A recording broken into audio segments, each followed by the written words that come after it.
ಶ್ರೀ ಶ್ರೀ ರಾಧಾ ಮಾಧವ್, ಶ್ರೀ ಶ್ರೀ ಗೌರ ನಿತಾಯ್, ಶ್ರೀ ಲಕ್ಷ್ಮೀ ನರಸಿಂಹದೇವ್, ಪಂಚತತ್ವ ಮತ್ತು ಎಲ್ಲ ಆಚಾರ್ಯವೃಂದದವರ, ವಿಶೇಷವಾಗಿ ಶ್ರೀಲ ಪ್ರಭುಪಾದರ ಮತ್ತು ಎಲ್ಲ ವೈಷ್ಣವರ ಮತ್ತು ಇಲ್ಲಿ ಉಪಸ್ಥಿತರಾಗಿರುವಂತಹ ಎಲ್ಲ ಭಕ್ತರ ಆಶೀರ್ವಾದವನ್ನು ಕೋರ್ತಾ ಇವತ್ತಿನ ಈ ಶ್ರೀಮದ್ ಭಾಗವತದ ಚರ್ಚೆಗೆ ಭಾನುವಾರದ ನಮ್ಮ ಸಂಡೇ ಫೀಸ್ಟ್ ಕಾರ್ಯಕ್ರಮದಲ್ಲಿ ನಮ್ಮೆಲ್ಲರಿಗೂ ನಾನು ವಿಶೇಷವಾದಂಥ ಸ್ವಾಗತವನ್ನು ಕೋರ್ತೇನೆ. ಮಳೆ ಬಂದು ನಿಂತು ಸಾಕಷ್ಟಾಯಿತು.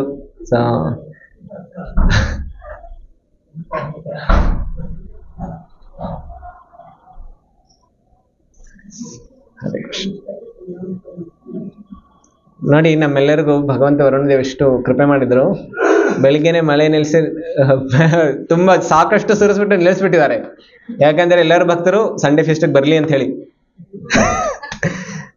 ಆದ್ರೂ ಇನ್ನೂ ಭಕ್ತರು ಬರ್ಬೇಕು, ಇನ್ನು ಪೂರ್ತಿ ಬಂದಿಲ್ಲ. ನಾವು ಇನ್ನು 2-3 ದಿನದಲ್ಲಿ ನರಸಿಂಹ ಚತುರ್ದಶಿ ಬರುವಂಥದ್ದಿದೆ. ಸೊ ನಾವು ನರಸಿಂಹ ದೇವರ ಕಥೆಯನ್ನು ನಾವು ಪ್ರಾರಂಭ ಮಾಡಿದ್ವಿ ಹಿಂದಿನ ವಾರ. ಇವತ್ತು ನಾವು ಅದನ್ನು ಮುಂದುವರಿಸ್ತಾ, ಹಿರಣ್ಯಕಶಿಪು ಸಾಕಷ್ಟು ತಪಸ್ಸನ್ನು ಮಾಡಿದ್ದ. ಎಲ್ಲಿ ತಪಸ್ಸು ಮಾಡಿದ್ದು? ಈಗ ನಾನು ನಿಮ್ಗೆಲ್ಲರೂ ಕೆಲವು ಪ್ರಶ್ನೆಗಳನ್ನ ಕೇಳ್ತೀನಿ, ನೋಡೋಣ ಎಷ್ಟು ಹಿಂದಿನ ವಾರ ಮನಸ್ಸಿನಲ್ಲಿ ಜ್ಞಾಪಕ ಇದೆ. ಹಿರಣ್ಯಕಶಿಪು ತಪಸ್ಸು ಮಾಡಿದ್ರಲ್ಲ, ಅದೇ ಪ್ರಶ್ನೆ ಇದೆ ಅನ್ನಿಸ್ತದೆ. ತಪಸ್ಸು ಮಾಡಿದ್ರಲ್ಲ, ಆಯ್ತು. ಎಲ್ಲಿ ತಪಸ್ಸು ಮಾಡಿದ್ದು? ಯಾರಿಗಾರ ಜ್ಞಾಪಕ ಇದೆ? ಮಂದರಾಚಲ. ಎಲ್ಲಿ? ಜ್ಞಾಪಕ ಇಟ್ಕೊಳ್ಳಿ. ಎಲ್ಲಿ? ಮಂದರಾಚಲ. ಹಿರಣ್ಯಕಶಿಪುವಿನ ಹೆಂಡತಿ ಹೆಸರೇನು? ಕಯಾಧು. ಅವರು ಹಿರಣ್ಯಕಶಿಪು ಅವರ ಪತ್ನಿಯನ್ನ ಅರಮನೆಯಲ್ಲಿ ಬಿಟ್ಟು ಅವರು ತಪಸ್ಸು ಮಾಡೋದಕ್ಕೆ ಹೋಗ್ತಾರೆ. ಯಾಕೆ ತಪಸ್ಸು ಮಾಡೋದಕ್ಕೆ ಹೋಗಿದ್ದು? ಅಮರತ್ವವನ್ನ ಪ್ರಾಪ್ತಿ ಮಾಡ್ಕೊಳ್ಳೋದಕ್ಕಾಗಿ. ಯಾಕೆ ಅಮರತ್ವ ಪ್ರಾಪ್ತಿ ಮಾಡ್ಕೊಳ್ಬೇಕಿತ್ತು ಅವ್ರಿಗೆ? ಒಂದೊಂದು ಹೇಳಿದ್ರೆ ಅವರು ಸಂಪೂರ್ಣ ಜಗತ್ತಿನಲ್ಲಿ ಅವರ ಪ್ರಭುತ್ವವನ್ನು ಸ್ಥಾಪನೆ ಮಾಡ್ಬೇಕು ಅಂತ. ನೀವೇನ್ ಹೇಳ್ತಾ ಇದ್ರಿ? ಏನ ಹೇಳ್ತಾ ಇದ್ರಿ ಅನ್ಸತ್ತೆ? ಆಯ್ತು. ಅವ್ರ ಪ್ರಭುತ್ವವನ್ನು ಸ್ಥಾಪನೆ ಮಾಡ್ಕೊಳ್ಳೋದಿತ್ತು. ಆಮೇಲೆ ಅಮರತ್ವವನ್ನು ಪ್ರಾಪ್ತಿ ಮಾಡ್ಕೊಳ್ಬೇಕಿತ್ತು. ಯಾರ ಹತ್ರ ವರವನ್ನ ಬೇಡೋದಕ್ಕೆ ಹೋದ್ರು ಅವರು? ಬ್ರಹ್ಮದೇವರ ಹತ್ರ. ಯಾಕೆ ಬ್ರಹ್ಮಜಿಯವ್ರ ಹತ್ರ? ವಿಷ್ಣುವ್ರ ಹತ್ರ ಯಾಕೆ ಹೋಗಿಲ್ಲ?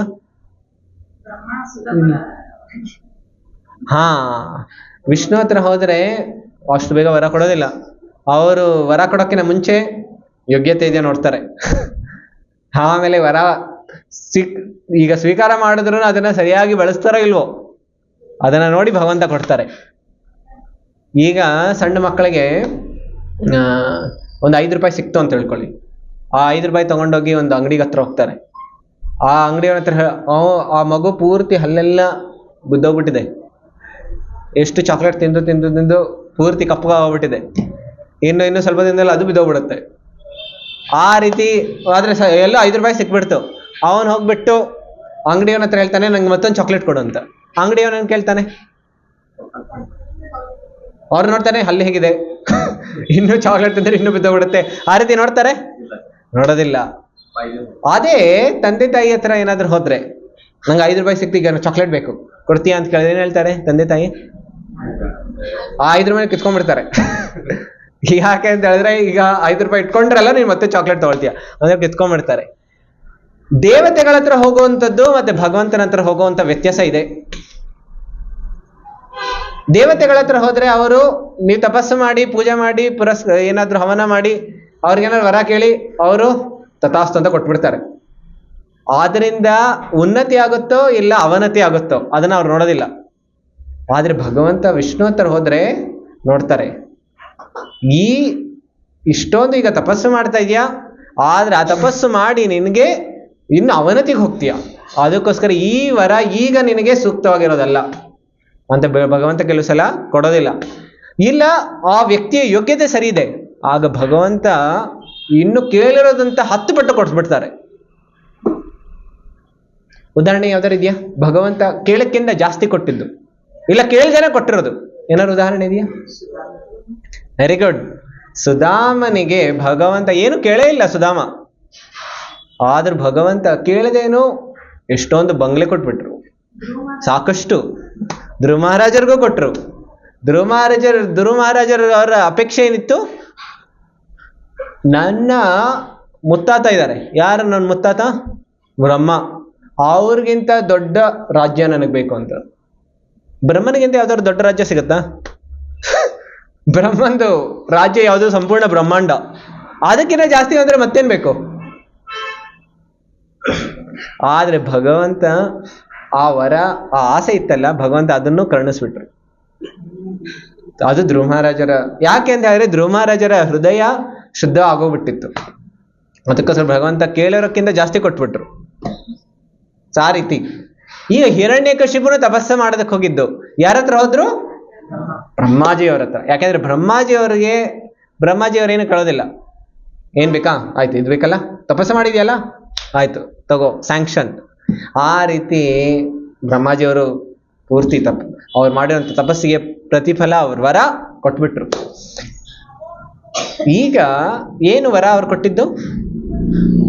ಏನೆಲ್ಲ ವರ, ಏನೆಲ್ಲ ಹಿರಣ್ಯಕಶಿಪು ವರ ಕೇಳಿದ್ದು? ಆಮೇರನ್ನ ಆಗಿರ್ಬೇಕು. Very good. ಮತ್ತೆ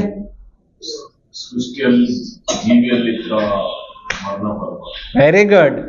ಅವ್ರು ಹೇಳ್ತಾ ಇದ್ರು, ನಿಮ್ಮಿಂದ ಏನೆಲ್ಲ ಸೃಷ್ಟಿಯಾಗಿದೆಯಲ್ಲ ಅದರಿಂದ ಯಾರು ನಾನು ಸಾಯ್ಬಾರ್ದು. Very good. ಮತ್ತೆ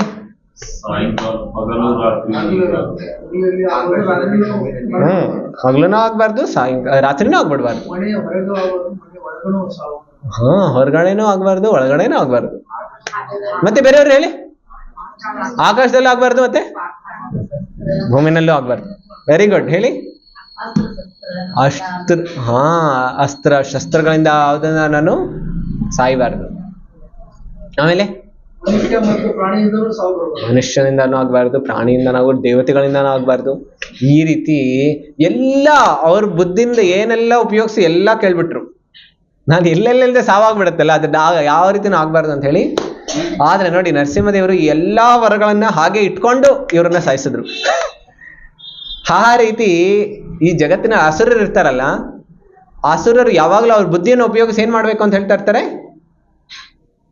ಅವರ ಪ್ರಭುತ್ವವನ್ನು ಸ್ಥಾಪನೆ ಮಾಡ್ಬೇಕು. ಅದಕ್ಕೋಸ್ಕರ ಅವರು ಕುತಂತ್ರವಾಗಿರುವಂತ ಬುದ್ಧಿಯನ್ನು ಉಪಯೋಗಿಸ್ತಾರೆ. ಭಗವಂತ ಈ ಎಲ್ಲಾ ವರಗಳನ್ನ ಇಟ್ಕೊಂಡು ಅವರನ್ನ ಸಾಯಿಸ್ತಾರೆ. ಸೊ ಅದಕ್ಕೋಸ್ಕರ ಹಿರಣ್ಯಕಶಿಪುವಿನ ಬುದ್ಧಿ ಕುಟಿಲತನ ಇತ್ತು ಅದರಲ್ಲಿ. ಈಗ ಆದ್ರಿಂದ ಗರ್ವನೂ ಹೆಚ್ಚಾಯ್ತು. ಈಗ ಹಿರಣ್ಯಕಶಿಪುವಿಗೆ ಯಾವಾಗ ಯೋಗ್ಯತೆ ಇಲ್ಲದೆ ಅಧಿಕಾರ ಸಿಕ್ಬಿಡುತ್ತೆ, ಯೋಗ್ಯತೆ ಇಲ್ಲದೆ ಸಂಪತ್ತು ಸಿಕ್ಬಿಡುತ್ತೆ, ಯೋಗ್ಯತೆ ಇಲ್ಲದೆ ಪ್ರತಿಷ್ಠೆ ಸಿಕ್ಬಿಡುತ್ತೆ, ಹೆಚ್ಚು ಐಶ್ವರ್ಯ ಸಿಕ್ಬಿಡುತ್ತೆ, ಆಗ ಗರ್ವ ಹೆಚ್ಚಾಗುತ್ತೆ. ಅದಕ್ಕೋಸ್ಕರ ಕೆಲವು ಸಲ ನೀವು ಹಿಂದಿನ ಕಾಲದಲ್ಲೆಲ್ಲ ತುಂಬ ಯಾರು ತಂದೆ ತಾಯಿ ಇರ್ತಾರಲ್ಲ, ಮಕ್ಕಳಿಗೆ ಜಾಸ್ತಿ ಸೌಕರ್ಯಗಳು ಕೊಡೋದಿಲ್ಲ. ಹೆಚ್ಚು ಸೌಕರ್ಯ ಕೊಟ್ಟಷ್ಟು ಏನಾಗ್ಬಿಡುತ್ತೆ? ಕೆಟ್ಟೋಗ್ಬಿಡ್ತಾರೆ. ಅದಕ್ಕೋಸ್ಕರ ಹಿಂದಿನ ಕಾಲದಲ್ಲಿ ನಾವೇನಾದ್ರು ನೋಡ್ತಾ ಇದ್ರೆ, ಸೌಕರ್ಯಗಳು ಸ್ವಲ್ಪ ಬಡತನದಲ್ಲಿ ಅವ್ರಿಗಿದ್ರೆ ಅವ್ರ ಬುದ್ಧಿ ಚುರುಕಾಗುತ್ತೆ. ಸ್ವಲ್ಪ ಬಡತನ ಆದ್ರೂ ಇದಿರ್ಬೇಕು, ಅವರ ಅನುಭವ ಆದ್ರೆ ಆಗ ಒಂದೊಂದು ಕವಡೆಗೂ ಅದರ ಮೂಲ್ಯ ಗೊತ್ತಾಗುತ್ತೆ. ಹಿರಣ್ಯಕಶಿಪು ಅವನ್ ಅಧಿಕಾರ ಯೋಗ್ಯತೆ ಇಲ್ಲ, ಆದ್ರೆ ಅಧಿಕಾರ ಸಿಕ್ಬಿಟ್ಟಿದೆ, ಐಶ್ವರ್ಯ ಸಿಕ್ಬಿಟ್ಟಿದೆ. ಅದಕ್ಕೋಸ್ಕರ ಅವನು ಈಗ ತುಂಬಾ ಗರ್ವಿತನಾಗೋಗ್ಬಿಟ್ಟಿದ್ದಾನೆ. ಈಗ ಏನೆಲ್ಲ ಮಾಡ್ತಾ ಇದ್ದಾನೆ ಹಿರಣ್ಯಕಶಿಪು. अभी हिरण्यकशिपु क्या क्या कर रहा है? सब पूरे जगत में किन लोगों का कितना शोषण कर रहा है, सब हम अभी देखेंगे.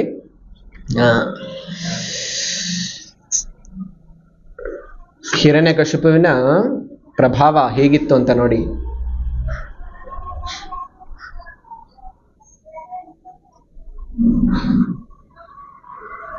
ಹಿರಣ್ಯಕಶಿಪು ಸಮಸ್ತ ವಿಶ್ವವನ್ನು ಜಯಿಸಿದನು. ಸ ವಿಜಿತ್ಯ ದಿಶಾಹ ಸರ್ವ ಲೋಕಾಂಶ ತ್ರೀನ್ ಮಹಾಸುರಃ. ಹೇಗಾದ ಅಂದರೆ ಮಹಾ ಅಸುರನಾಗ್ಬಿಟ್ಟ. ತ್ರೀನ್ ಲೋಕಾಂಶ ವಿಜಿತ್ಯ ದಿಶಾಹ ಸರ್ವಾಹ ಲೋಕಾಂಶ. ಯಾರಾದ್ರೂ ಭಾಗವತಂ ಏನಾದ್ರೂ ನೀವಿದ್ರೆ ನೋಡ್ಬೋದು. ಭಾಗವತಂ 7ನೇ ಸ್ಕಂದ 7वां स्कंद 4वां अध्याय और श्लोक संख्या 5 आपके पास है तो आप मोबाइल में भी देख सकते हैं, नहीं तो सुन सकते हैं. स विजित्य दिशाह सर्वा लोकांश्च. ಪೂರ್ತಿ ಜಗತ್ತಿನಲ್ಲಿದ್ದಂತಹ ಎಲ್ಲ ಲೋಕಗಳನ್ನು ಅವನ ಪ್ರಭುತ್ವವನ್ನು ಸ್ಥಾಪನೆ ಮಾಡೋದಕ್ಕೆ ಈಗ ಪ್ರಾರಂಭ ಮಾಡಿದ. दूसरे एक लोक में एक लोगों का वास होता है. जैसे हमारे भूतल में किनका वास होता है? अधिकांश मानव. और महरलोक में किनका वास होता है? ಯಾರು ಇರ್ತಾರೆ ಮಹರ್ಲೋಕದಲ್ಲಿ? ಗೊತ್ತಿದ್ಯಾ? ಯಕ್ಷ ರಾಕ್ಷಸ ಮಹರ್ಲೋಕದಲ್ಲಿ. ಆರ್ ನೆಕ್ಸ್ಟ್ ಆಮೇಲೆ ಭುವರ್ ಲೋಕ ಅನ್ಸುತ್ತೆ. ಯಕ್ಷ ರಾಕ್ಷಸ ಭುವರ್ ಲೋಕದಲ್ಲಿ ಯಕ್ಷ ರಾಕ್ಷಸ. ಮಹರ್ಲೋಕದಲ್ಲಿ ಸ್ವರ್ಗಲೋಕ ಬರುತ್ತೆ. ಸ್ವರ್ಗಲೋಕದಲ್ಲಿ ಯಾರಿರ್ತಾರೆ? कौन वास करते हैं स्वर्गलोक में? देवी देवता और अप्सरा विद्याधरा. ऐसे ये हर एक लोक में महरलोक, जनलोक, तपलोक, सत्यलोक में ब्रह्मा जी और उनके पार्षद, और नीचे सारे तपस्वी, योगी, सिद्ध पुरुष सब ऐसे दूसरे लोक में रहते हैं. मगर अभी क्या हो गया, हिरण्यकशिपु 3 लोगों को छोड़कर, 3 व्यक्तियों को छोड़कर सबको उनके हासिल में रख दिया. कौन है 3 पता है? हाँ, ब्रह्मा, विष्णु, महेश्वर. ಈ 3 लोगों को छोड़कर ಈ ಮೂವರನ್ನ ಬಿಟ್ಟು ಎಲ್ಲರೂ ಅವನ ಅಧೀನದಲ್ಲಿದ್ರು. ಗರುಡನು, ನಾರದ ಮುನಿನು ಹಿರಣ್ಯಕಶಿಪು ಸೇವೆ ಮಾಡಬೇಕಾಯ್ತು. ಕೆಲವು ಸಲ ಭಕ್ತರಿಗೂ ನೋಡಿ, ನಾರದ ಮುನಿ ಅನ್ನೋ ಸಾಮಾನ್ಯ ವ್ಯಕ್ತಿ ಅಲ್ಲ. ಆದ್ರೂ ನಾರದ ಮುನಿ ಬೇರೆ ಬೇರೆ ಭಕ್ತರು ಎಲ್ಲರೂ ಈಗ ಹಿರಣ್ಯಕಶಿಪುವಿನ ಅಧೀನದಲ್ಲಿದ್ದಾರೆ. ಅದಷ್ಟೇ ಅಲ್ಲ ನೋಡಿ, ದೇವಾಸುರ ಮನುಷ್ಯೇ ಇಂದ್ರ ಗಂಧರ್ವ ಗರುಡೋ ಉರುಗಾನ್. ದೇವ, ಅಸುರ, ಮನುಷ್ಯ, ಇಂದ್ರನೂ ಅಷ್ಟೇ. ಇಂದ್ರ ಯಾರು? पूरे सब देवताओं के राजा, देवराज इंद्र. वो भी गंधर्व क्या करते हैं? बैंड बजाते हैं, जो कीर्तन करते हैं, गाते हैं, नृत्य करते हैं.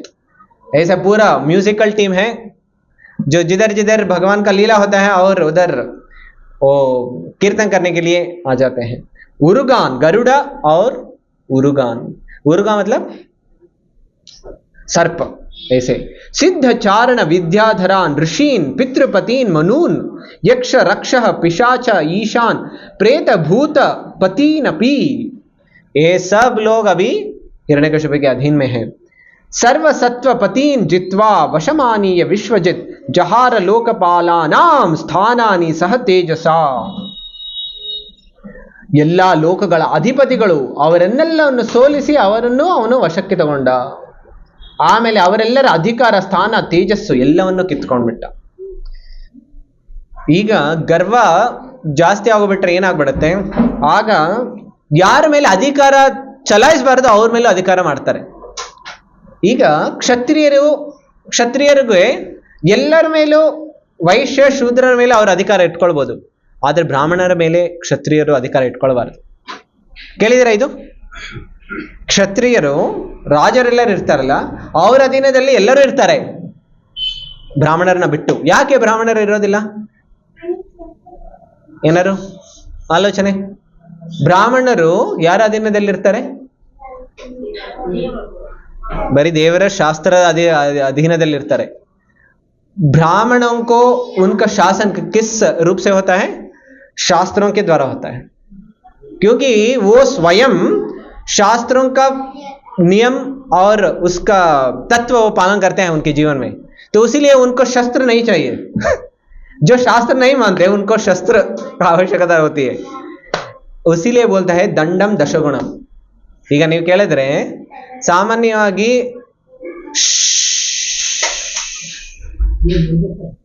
ಯಾವಾಗ ಶಾಸ್ತ್ರ, ಈಗ ಯಾರಾದ್ರೂ ಗುರುಕುಲದಲ್ಲಿ ಇರ್ತಾರೆ, ಗುರುಕುಲದಲ್ಲಿ ಮಕ್ಕಳನ್ನ ಇಲ್ಲ ಯಾರನ್ನಾದ್ರು ಟ್ರೈನಿಂಗ್ ಮಾಡ್ಬೇಕು ಅಂದ್ರೆ ಮೊದಲು ಹೇಗೆ ಟ್ರೈನಿಂಗ್ ಕೊಡ್ತಾರೆ? ಮೊದಲು ಒಳ್ಳೆ ವಾಕ್ಯಗಳನ್ನ ಹೇಳ್ತಾ ಟ್ರೈನಿಂಗ್ ಕೊಡ್ತಾ ಇರ್ತಾರೆ. ಆದ್ರೆ ವಾಕ್ಯಗಳನ್ನ ಕೇಳ್ತಾ ಇದ್ರೆ ಒಳ್ಳೇದು. ಕೇಳೋದಿಲ್ಲ ಅಂತ ಏನ್ ಮಾಡ್ತಾರೆ? ಮೊದಲು ಬೈತಾರೆ. ಆಮೇಲೆ ಬೈದ್ರು ಕೇಳಿಲ್ಲ ಅಂದ್ರೆ ತಗೊಳ್ಬೇಕಾಗತ್ತೆ. ಮೊದಲು ತೋರಿಸ್ತಾರೆ, ತೋರಿಸಿದ್ರು ಭಯ ಪಟ್ಟಿಲ್ಲ ಅಂದ್ರೆ ಬಡಿಲೇಬೇಕಾಗತ್ತೆ. ಸೊ ಅದಕ್ಕೋಸ್ಕರ ಕಲಿಯುಗ ಈ ಜೀವಿಗಳು ಅಷ್ಟೇ. ಭಗವಂತ ಶಾಸ್ತ್ರಗಳನ್ನ ಕೊಡ್ತಾರೆ. ಶಾಸ್ತ್ರಗಳನ್ನ ಯಾಕೆ ಕೊಡ್ತಾರೆ? क्यों भगवान शास्त्र देते हैं?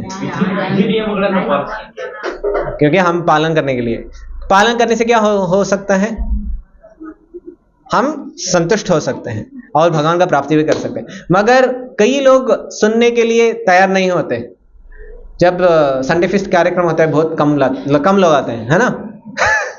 ज्यादा लोग नहीं आते. तो क्यों?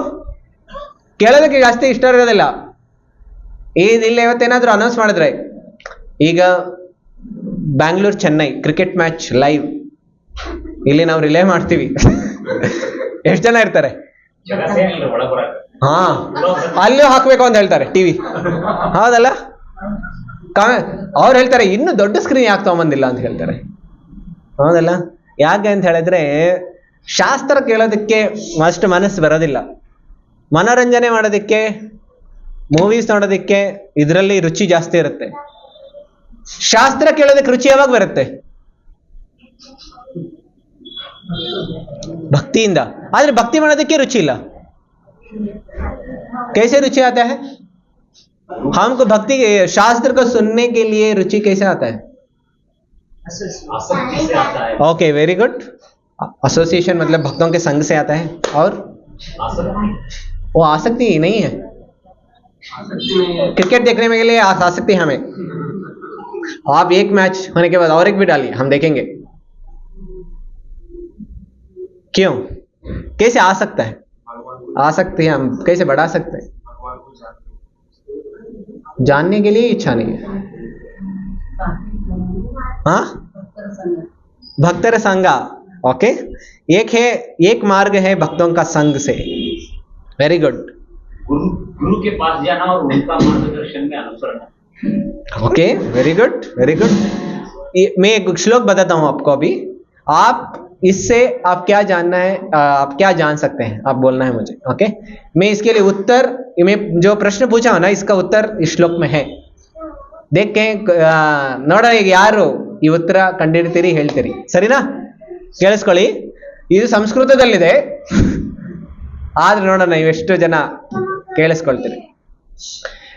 ಶುಶ್ರೂಷೋ ಶ್ರದ್ಧಾನಸ್ಯ ವಾಸುದೇವ ಕಥಾ ರುಚಿ स्यान् महत् सेवया विप्र पुण्य तीर्थ निषेवणात्. और धीरे से और एक बार बोलूंगा. देखेंगे कोई संस्कृत जान सकते हैं क्या? शुश्रूषो श्रद्धानस्य वासुदेव कथा रुचिः स्यान् महत् सेवया विप्र ಪುಣ್ಯ ತೀರ್ಥ ನಿಷೇವಣಾತ್. ಏನೇನು ಮನಸ್ಸಿನಲ್ಲಿ ಏನಾದ್ರು ಸ್ವಲ್ಪ ಬಂದಿರುತ್ತಲ್ಲ, ಫ್ಲಾಶ್ ಆಗಿರುತ್ತಲ್ಲ, ಹೇಳಿ.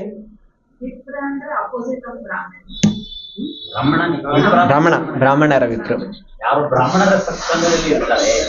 ಓಕೆ, ಬ್ರಾಹ್ಮಣ ಸಕ್. ಏನು ಒಂದೊಂದೊಂದು ಶಬ್ದನೇ ಹೇಳಿ ಸಾಕು ನೀವು.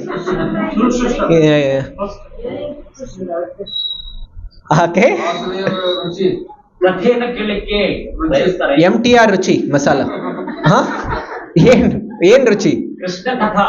ಕೃಷ್ಣ ಕಥಾ, ವಾಸುದೇವ ಕಥಾ ರುಚಿ. Very good. ಈ ವಾಸುದೇವ ಕಥಾ ರುಚಿ ಬರುತ್ತೆ ಅಂತ ಹೇಳ್ತಾರೆ. ಹೇಗ್ ಬರುತ್ತೆ? ಬೇರೆ ಹೇಳಿ. Very good, very good. ಏನ್ ಹೇಳ್ತಾ ಇದೀರಿ? ಯಾವ ವಾಕ್ಯದಲ್ಲಿ ಬಂತಿದ್ದು? ಆಯ್ತಾ, ನಾನು ಮತ್ತೊಂದೆಲ್ಲ ಹೇಳ್ತೀನಿ. ಶುಶ್ರೂಷೋ ಶ್ರದ್ಧಾನಸ್ಯ ವಾಸುದೇವ ಕಥಾ ರುಚಿ ಸ್ಯಾನ್ ಮಹತ್ ಸೇವಯಾ ವಿಪ್ರ ಪುಣ್ಯ ತೀರ್ಥ ನಿಷೇವಣಾತ್. ಸೊ ನಮಗೆ ಮಹತ್ ಸೇವಾ. ಮಹತ್ ಅಂತ ಹೇಳಿದ್ರೆ ಯಾರು? ಮಹತ್ ಅಂತ ಹೇಳಿದ್ರೆ ಮಹಾನ್ ಭಕ್ತರು. ಭಗವಂತನ ಸೇವೆ ಸೆಕೆಂಡರಿ ಅಂತ ಹೇಳ್ತಾ ಇದಾರೆ. ಏನಂತ ಹೇಳಿದಾರೆ? ಭಗವಂತನ ಸೇವೆ ಮಾಡೋಕ್ಕಿಂತ ಮುಂಚೆ ಭಕ್ತರ ಸೇವೆ ಮಾಡೋದು ಮಹಾನ್ ಭಕ್ತರ ಸೇವೆಯನ್ನ ಮಾಡೋದ್ರಿಂದ, ಮಹಾನ್ ಭಕ್ತರ ಸೇವೆ ಅಂದ್ರೆ ಶ್ರೀಲ ಪ್ರಭುಪಾದರ ಸೇವೆ ಮಾಡಬೇಕು. ಆಮೇಲೆ ಭಕ್ತರ ಸಮರ ಸ್ವಾಮಿ ಮಹಾರಾಜ್ ಬಂದಿದ್ರು. ಭಕ್ತರ ಸೇವೆ ಹೇಗಾಗುತ್ತೆ? ಭಕ್ತರ ಸೇವೆ ಹೇಗಾಗುತ್ತೆ? ಹಾ, ನಮ್ಗನ್ಸುತ್ತೆ ಭಕ್ತರ ಸೇವೆ ಹೇಗೆ ಮಾಡೋದು? ಅವ್ರ ಬಟ್ಟೆ ಒಗೆಯೋದು, ಅವ್ರಿಗೆ ಹೂವು ಹಣ್ಣು ತಂದ್ಕೊಡೋದು, ಏನಿದೆ ಅವೆಲ್ಲನೂ ಓಕೆ. ಆದ್ರೆ ಮುಖ್ಯವಾಗಿ ಅವರ ಏನ್ ಅಪೇಕ್ಷೆ ಇದೆ, ಉಪದೇಶ ಇದೆ, ಆದೇಶ ಇದೆ, ಅದನ್ನ ಪಾಲನೆ ಮಾಡುವಂಥದ್ದು. ಆಗ ಅದು ಪ್ರಮುಖವಾಗಿ ಮಹತ್ ಸೇವಾ. ಹೇಗ್ ಮಾಡ್ಬೇಕಿದು? ಶುಶ್ರೂಷೋ ಶ್ರದ್ಧಾದಾನಸ್ಯ. ಶ್ರದ್ಧಾದಾನಸ್ಯ ಅಂತ ಹೇಳಿದ್ರೆ, श्रद्धादान से मतलब क्या है? श्रद्धा से करना है, श्रद्धा पूर्वक करना है, ध्यान पूर्वक करना है. जब हम ध्यान पूर्वक और श्रद्धा पूर्वक भक्तों का और महत सेवा, महान भक्तों का सेवा करते हैं, तब उसका प्रयोजन, उसका लाभ क्या है? वासुदेव कथा रुचि, कथा में रुचि आता है. तब तक रुचि भगवान की कथा में नहीं आती है. जब तक हम सेवा नहीं करेंगे, भगवान की कथा में रुचि नहीं आती है. उतना ही नहीं, जो सेवा करते रहते हैं, आप देखिए उनका गाढ़ शास्त्र पढ़ने के लिए, जप करने के लिए गाढ़ आसक्ति बढ़ता रहता है. तो ऐसा अभी हिरण्यकशिपु पूरा उल्टा कर रहा है, महत सेवा नहीं कर रहा है. क्या कर रहा है? महद व्यतिक्रम और वो भक्तों के लिए प्रति अपराध कर रहा है, देवताओं के प्रति अपराध कर रहा है. तो उसीलिए देखिए इसका परिणाम क्या है? भगवान के ऊपर द्वेष. विष्णु को मेरा जीवन का उद्देश्य क्या है? ನನ್ನ ಜೀವನದ ಉದ್ದೇಶ ಏನು? ವಿಷ್ಣುವನ್ನ ಹೇಗಾದ್ರೂ ಮಾಡಿ ಕೊಲ್ಲಬೇಕು ನಾನು. ಭಕ್ತರಿಗೆ ಅನ್ನಿಸ್ತಾ ಇದೆ ನಾನು ವಿಷ್ಣುವನ್ನ ಆರಾಧನೆ ಮಾಡಬೇಕು, ಆದ್ರೆ ಹಿರಣ್ಯಕಶಿಪು ಅಂದ್ರೆ ನಾನು ಭಗವಂತನನ್ನ ಕೊಲ್ತೀನಿ ಅಂತ. अभी हिरण्यकशिपु को पता नहीं है कौन भगवान है? पता है कि नहीं? इस सारा सृष्टि कैसे आया है उनको पता है कि नहीं? पता है. फिर भी इसीलिए बोलते हैं कई बार हिरण्यकशिपु वो बहुत पंडित था. आप पिछले अध्याय जब आप पढ़ते हैं ना, दूसरा अध्याय, वो इतना अच्छा प्रवचन देता है. आप दूसरा अध्याय जाकर पढ़िए. जो भगवत गीता का फिलॉसफी, भागवतम की फिलॉसफी, वो पूरा पंडित जैसे बोलता है, मगर उसका एक बिंदु के मात्र साक्षात्कार भी नहीं है उसके हृदय के अंदर. ಅದಕ್ಕೋಸ್ಕರ ಕೆಲವು ಸಲ ಬರೀ ಪಂಡಿತನಾಗೋದ್ರಿಂದ, ಬರೀ ಫಿಲಾಸಫಿ ಗೊತ್ತಿರೋದ್ರಿಂದ ಭಕ್ತ ಆಗೋಗ್ಬಿಡೋದಿಲ್ಲ. ಯಾವ್ದ್ರಿಂದ ಭಕ್ತ ಆಗೋದಕ್ಕೆ ಸಾಧ್ಯ ಆಗುತ್ತೆ? ಭಗವಂತನ ಭಜನೆ ಮಾಡಬೇಕು, ಭಕ್ತರ ಸೇವೆ ಮಾಡಬೇಕು, ಆಗ ಆಗತ್ತೆ. ಈಗ ಇವನೇನ್ ಮಾಡ್ತಾ ಇದ್ದಾನೆ? ಎಲ್ಲಾ ದೇವತೆಗಳನ್ನ ಅವನ ಅಧೀನದಲ್ಲಿ ಇಟ್ಕೊಂಡಿದ್ದಾನೆ. ಅವರಷ್ಟೇ ಅಲ್ಲ, ಮುಂದೆ ಏನ್ ಮಾಡ್ತಾ ಇದ್ದಾನೆ? ಇಂದ್ರನ ಆಸ್ಥಾನದಲ್ಲಿ ಕುತ್ಕೊಂಡ್ಬಿಟ್ಟ. ಇಂದ್ರನ ಓಡಿಸ್ಬಿಟ್ಟ ಅಲ್ಲಿಂದ. ಇಂದ್ರನ ಓಡಿಸ್ಬಿಟ್ಟು ಅವನ ಸಿಂಹಾಸನದಲ್ಲಿ ಹೋಗಿ ಕುತ್ಕೊಂಡಿದ್ದಾನೆ. ಈಗ ಇಂದ್ರನನ್ನ ಸೇವಕ ಮಾಡ್ಕೊಂಡ್ಬಿಟ್ಟಿದ್ದಾನೆ. ಇಂದ್ರನಿಗೆ ಅವನಿಗೆ ಮದಿರ ಬೇಕು, ಬೇರೆ ಬೇರೆ ಹಣ್ಣುಗಳನ್ನ ತಂದ್ಕೊಡ್ಬೇಕು. ಇಂದ್ರನನ್ನ ಒಂದು ಸೇವಕನ ರೂಪದಲ್ಲಿ ಇಟ್ಕೊಂಡ್ಬಿಟ್ಟಿದ್ದಾನೆ. ಸೇವಕನಾಗಿ ರೂಪದಲ್ಲಿ ಇಟ್ಕೊಂಡ್ಬಿಟ್ಟು ಇಂದ್ರನನ್ನ ಸೇವಕನಾಗಿ ಮಾಡ್ಕೊಂಡು ಬೇರೆ ಬೇರೆ ದೇವತೆಗಳನ್ನೆಲ್ಲ ಅವನ ಅಧೀನದಲ್ಲಿ ಇಟ್ಕೊಂಡಿದ್ದಾನೆ. ಇದಿಷ್ಟೇ ಅಲ್ಲ, ಈಗ ಇನ್ನು ಮುಂದೆ ನೋಡಿ,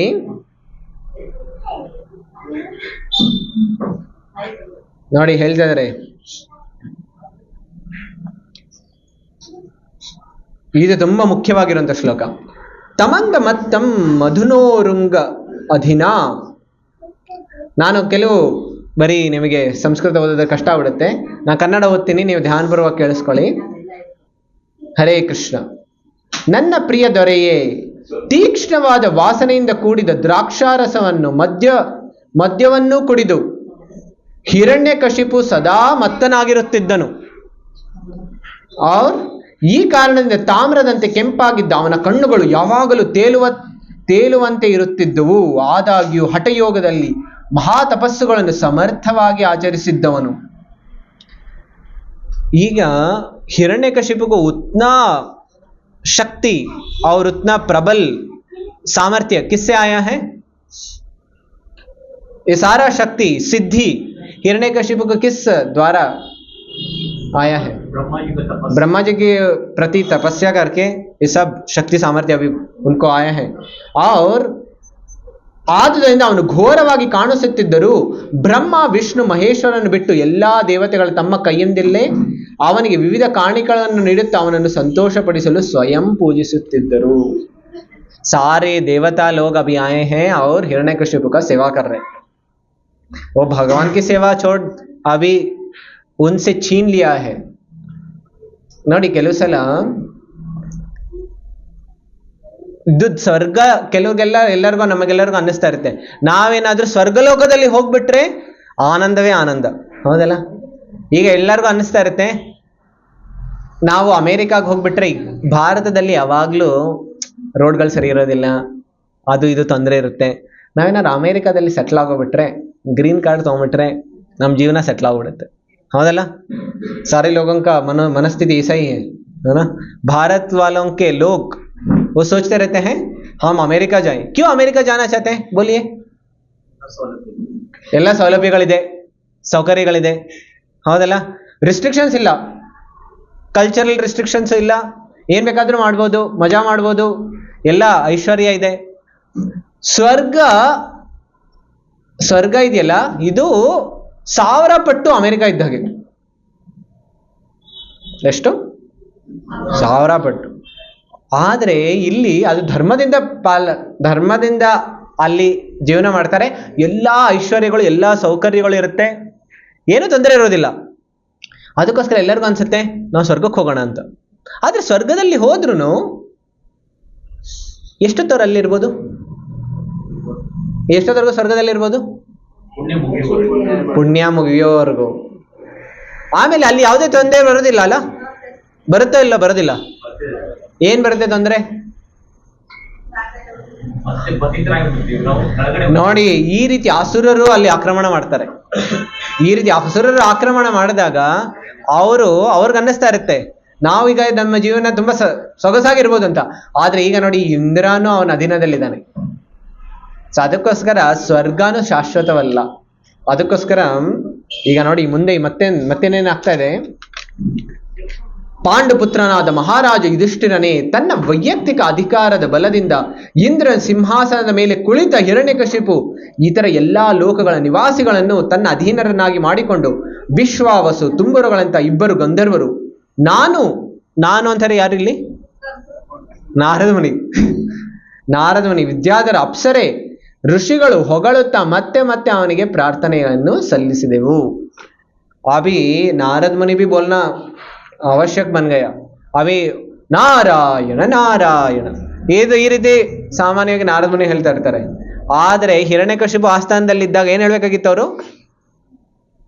ಓಂ ಹಿರಣ್ಯಕಶಿಪುವೇ ನಮಃ ಈ ರೀತಿ ಹೇಳಬೇಕಿತ್ತು. ಈ ರೀತಿ ನಾರದ ಮುನಿನ ಅಧೋಗತಿ ಅಂತಾರೆ. ಆದ್ರೆ ಬಾಹ್ಯ ರೂಪದಲ್ಲಿ ಆ ರೀತಿ ಇದ್ರು, ಆದ್ರೆ ಆಂತರಿಕವಾಗಿ ಯಾವಾಗ್ಲೂ ಭಗವಂತನನ್ನೇ ಆರಾಧನೆ ಮಾಡ್ತಾ ಇದ್ರು. ಅದಷ್ಟೇ ಅಲ್ಲ,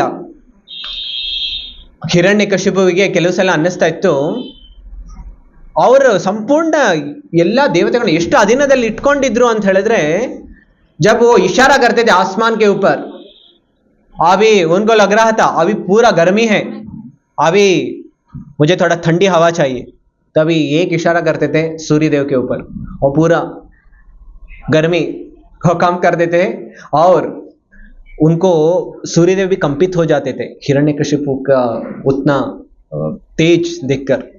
और हवा, जब हवा चाहती थी, जो जैसे हवा चाहिए उस दिशा में वायुदेव बहते थे. ಈ ರೀತಿ ಈಗ ನಮಗೂ ಟೆಂಪರೇಚರ್ ಏನಾದ್ರು ಕಡಿಮೆ ಮಾಡಿದ್ರೆ AC ಬೇಕು, ರಿಮೋಟ್ ಬೇಕು. ಆದ್ರೆ ಹಿರಣ್ಯಕಶಿಪುಗೆ ಇವೆಲ್ಲ ಬೇಕಾಗಿರಲಿಲ್ಲ. ಬರೀ ಒಂದು ಕಂಡು ಸಾಕು, ಅವನು ಸೂರ್ಯ ಅವರ ಟೆಂಪರೇಚರ್ ಕಡಿಮೆ ಮಾಡಿಬಿಡ್ತಾ ಇದ್ರು. ಇಷ್ಟೊಂದು ಪರಾಕ್ರಮ ಜಗತ್ತಿನಲ್ಲಿ ಮತ್ತೆ ಯಾರಿಗೂ ಇರಲಿಲ್ಲ. ಆದ್ರೆ ಆ ಹಿರಣ್ಯಕಶಿಪುವನ್ನ ಭಗವಂತ ತುಂಬಾ ಸಲೀಸಾಗಿ ಕೊಂದ್ಬಿಟ್ರು. ಇನ್ನು ಬೇರೆ ರಾಕ್ಷಸರು ಮತ್ತೇನು ಲೆಕ್ಕಕ್ಕೆ? ಹಿರಣ್ಯಕಶಿಪುವನ್ನ ಬರೀ ಕಿವಿಗೆ ಉಂಗುರ ಹಾಕೊಳ್ತಾರಲ್ಲ, ಕಿವಿಯಲ್ಲೇ ಹಾಕೊಳ್ತಾರಲ್ಲ, ಅದೆಷ್ಟು ದೊಡ್ಡದಿತ್ತು ಅಂತ ಹೇಳಿದ್ರೆ ಒಂದು ಸಲ ರಾವಣ ಬರ್ತಾ ಇದ್ದ. हिरण्य आप सारे भक्ति के अभी एक संकल्प लेंगे हम, लेने के लिए तैयार है? ओके, आप सबका मोबाइल भगवान को दिखाइए, दिखाइए भगवान को एक बार और आपका पूरा मोबाइल स्विच ऑफ नहीं तो एटलीस्ट साइलेंट पे रखिए और अंदर रख दीजिए. और अभी सोचिए ये 2-3 घंटा हम और कुछ नहीं करेंगे, सिर्फ क्या करेंगे? सुनेंगे. व्हाट्सएप का नोटिफिकेशन नहीं सुनेंगे, कॉल नहीं सुनेंगे, क्या सुनेंगे? सिर्फ भगवान की कथा सुनेंगे. ಸೊ ಈ ರೀತಿ ಎಲ್ಲರೂ ತೋರಿಸಿ ಒಂದ್ಸಲ ಭಗವಂತನಿಗೆ ನಿಮ್ಮ ಮೊಬೈಲ್ಸ್ ಸೈಲೆಂಟ್ ಮಾಡಿ ಇಟ್ಟಿದ್ದೀರಲ್ಲ.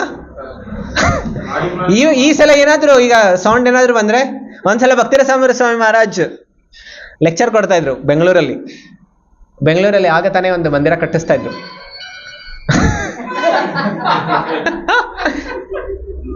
ಮಂದಿರ ಕಟ್ಟಿಸ್ತಾ ಇದ್ರು. ಆ ಮಂದಿರ ಕಟ್ಟಿಸ್ತಾ ಇರುವಾಗ ಅವರು ಪ್ರವಚನ ಕೊಡೋದಕ್ಕೆ ಭಕ್ತಿರಸಾಮ ಮಹಾರಾಜ್ ಬಂದಿದ್ರು. ಮಹಾರಾಜ್ ಹೇಳಿದ್ರು, ಈ ಸಲ ಈಗ ಮಂದಿರ ಕಟ್ಟಿಸೋದಕ್ಕೆ ನಮಗೆ ಜಾಸ್ತಿ ಹಣದ ಅವಶ್ಯಕತೆ ಇದೆ, ಡೊನೇಷನ್ಸ್ ಬೇಕಾಗುತ್ತೆ. ಈ ಲೆಕ್ಚರ್ನಲ್ಲಿ ಯಾರ್ದಾದ್ರೂ ಮೊಬೈಲ್ ರಿಂಗ್ ಆದ್ರೆ ಆ ಮೊಬೈಲ್ ನೇರ ಹುಂಡಿಗೆ ಹೋಗ್ಬಿಡುತ್ತೆ. ಯಾರ ಮೊಬೈಲ್ ರಿಂಗ್ ಆಗುತ್ತೆ ಅದೆಲ್ಲಿಗೆ? ಅದು ಭಗವಂತ ಡೊನೇಷನ್.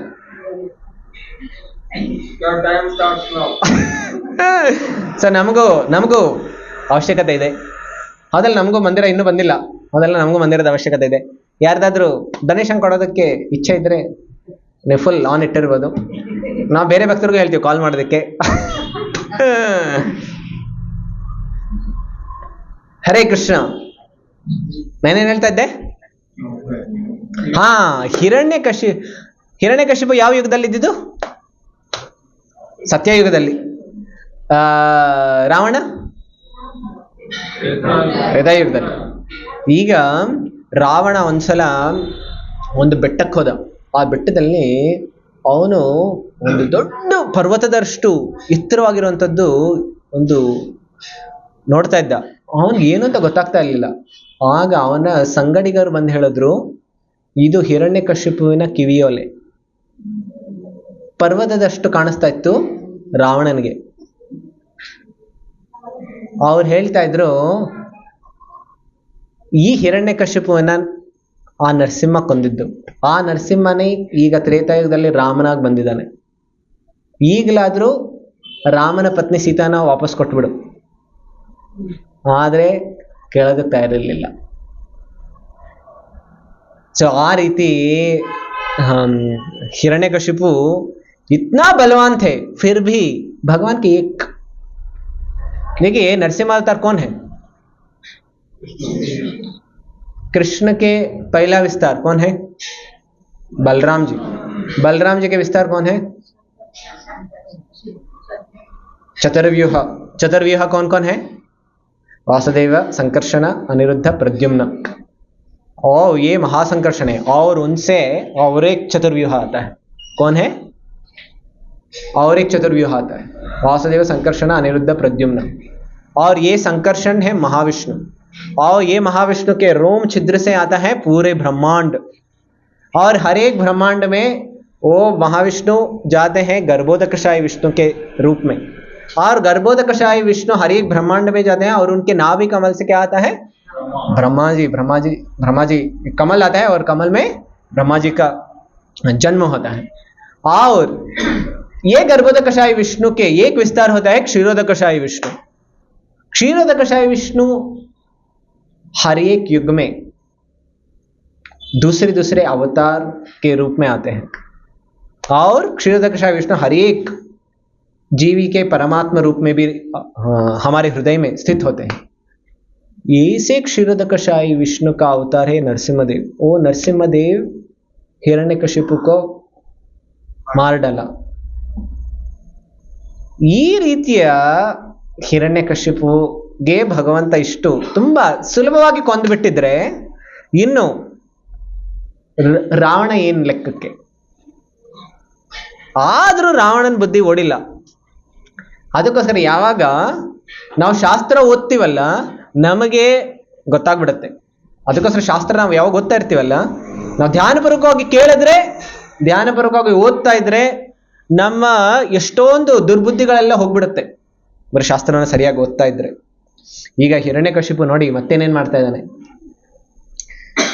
ವರ್ಣಾಶ್ರಮ ಧರ್ಮವನ್ನು ನಿಯತವಾಗಿ ಅನುಸರಿಸುತ್ತಿದ್ದವರು ಹಿರಣ್ಯಕಶಿಪಿಗೆ ದೊಡ್ಡ ಕಾಣಿಕೆ ನೀಡಿ ಯಜ್ಞಗಳಿಂದ ಆರಾಧಿಸುತ್ತಿದ್ದರು. ಯಜ್ಞ ಮೇ ಆಹುತಿ ಡಾಲ್ನೇನಾ, ಓಂ ಇಂದ್ರಾಯ ಸ್ವಾಹ ಇದಂ ನಮಮ. ಓಂ ನಾವು ನರಸಿಂಹ ಯಜ್ಞ ಮಾಡಿದ್ವಲ್ಲ, ಏನ್ ಹೇಳ್ತಾ ಇದ್ವಿ? ಓಂ ಉಗ್ರಂ ವೀರಂ ಮಹಾವಿಷ್ಣುಂ ಜ್ವಲಂತಂ ಸರ್ವತೋಮುಖಂ ನರಸಿಂಹಂ ಭೀಷಣಂ ಭದ್ರಂ ಮೃತ್ಯೋರ್ ನಮಾಮ್ಯಹಂ. ಓಂ ಇದಂ ನರಸಿಂಹಾಯ ಇದಂ ನಮಮ ಅಂತ ಹೇಳಿದ್ರೆ ಇದು ನರಸಿಂಹನಿಗೆ, ಇದು ನನಗಲ್ಲ. ಈ ರೀತಿ ಯಜ್ಞ ಮಾಡ್ತಾ ಇದ್ರು. ಯಾರ್ಗ ಆಹುತಿ ಕೊಡ್ತಾ ಇದ್ರು? ಓಂ ಇದಂ ಹಿರಣ್ಯಕಶಿಪುವೇ ನಮಃ ಇದಂ ನಮಃ. ಈ ರೀತಿ ಬ್ರಾಹ್ಮಣರಿಂದ ಋಷಿಮುನಿಗಳಿಂದ ಆಹುತಿ ತಗೊಳ್ತಾ ಇದ್ದ. ಆಮೇಲೆ ಆಹುತಿಯಲ್ಲಿ ಬಂದಿದ್ದೆಲ್ಲವನ್ನು ಅವನು ಬೇರೆ ಬೇರೆ ದೇವತೆಗಳಿಗೆ ಆಕ್ಚುಲಿ ಹೋಗ್ಬೇಕಾಗಿದೆ. ಅದರದ್ದು ಯಜ್ಞದ ಫಲ ಬರುತ್ತಲ್ಲ, ಯಜ್ಞ ಭುಕ್, ಅದು ಬೇರೆ ಬೇರೆ ದೇವತೆಗಳಿಗೆ ಶೇರ್ ಇರುತ್ತೆ. ಇವನು ಯಾರಿಗೂ ಕೊಡ್ತಾ ಇರಲಿಲ್ಲ, ಎಲ್ಲವನ್ನು ಅವನೇ ತಗೊಳ್ತಾ ಇದ್ದ. ಇಷ್ಟು ಭಯಂಕರವಾಗಿಬಿಟ್ಟಿದ್ದ ನೋಡಿ. ಹಿರಣ್ಯಕಶಿಪು ಆದರೂ ಹವಿಸ್ಸಿನ ಭಾಗಗಳನ್ನು ದೇವತೆಗಳಿಗೆ ಅರ್ಪಿಸುವ ಬದಲು ತಾನೇ ಸ್ವೀಕರಿಸುತ್ತಿದ್ದನು. ಹಿರಣ್ಯಕಶಿಪುವಿನಿಂದ ಭೀತಳಾದ ಭೂಮಿಯು ಉಳದೇ ಇದ್ದರೂ ಆಹಾರ ಧಾನ್ಯಗಳನ್ನು ವಿತರಿಸುತ್ತಿದ್ದಳು. ತಬ್ ಫಾರ್ಮಿಂಗ್ भी करना जरूरत नहीं था. ಏಕೆ ಹೇಳ್ತಾ ಇದ್ದಾರೆ, ಈಗ ಏನಾದ್ರೂ ಆಹಾರ ಧಾನ್ಯ ಬೇಕಾದ್ರೆ ಏನ್ ಮಾಡ್ಬೇಕು? ಭೂಮಿ ಅಗಿಬೇಕು, ವ್ಯವಸಾಯ ಮಾಡ್ಬೇಕು, ಆಗ ಏನಾದ್ರೂ ಸಿಗತ್ತೆ. ಆಗ ಎಷ್ಟು ಭೂಮಿ ದೇವಿ ಏನೇ ಮಾಡ್ತಾ ಇರಲಿಲ್ಲ ಅಂದ್ರೂ ಕೊಟ್ಬಿಡ್ತಾ ಇದ್ಲು. ಯಾಕೆಂದ್ರೆ ಹಿರಣ್ಯಕಶಿಪು ಅಷ್ಟು ಭಯದಲ್ಲಿಟ್ಟಿದ್ದ ಎಲ್ಲರನ್ನು. ಭೂಮಿಯು ಆಧ್ಯಾತ್ಮ ಲೋಕದ ಸುರಭಿಯಂತಹ ಅಥವಾ ಸ್ವರ್ಗದ ಕಾಮಧೇನುವಂತಹ ಹಸುಗಳನ್ನು ಹೋಲುತ್ತಿದ್ದಳು. ಈ ಸ್ವರ್ಗಕ್ಕೆ ಜೈಸ ದಿಖ ರಹಾ ಥಾ ಭೂಮಿ. ಭೂಮಿಯು ಸಾಕಷ್ಟು ಆಹಾರ ಧಾನ್ಯಗಳನ್ನು ಉತ್ಪಾದಿಸಿತ್ತು. ಹಸುಗಳು ಸಮೃದ್ಧವಾಗಿ ಹಾಲು ನೀಡಿದವು.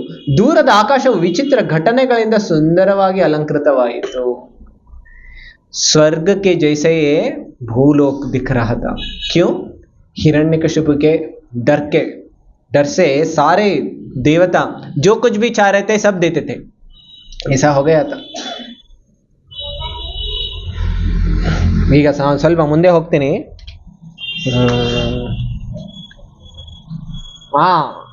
ಈಗ ನೋಡಿ, ಈಗ ಇದು ತುಂಬಾ ಮುಖ್ಯವಾಗಿರುವಂತ ಶ್ಲೋಕ.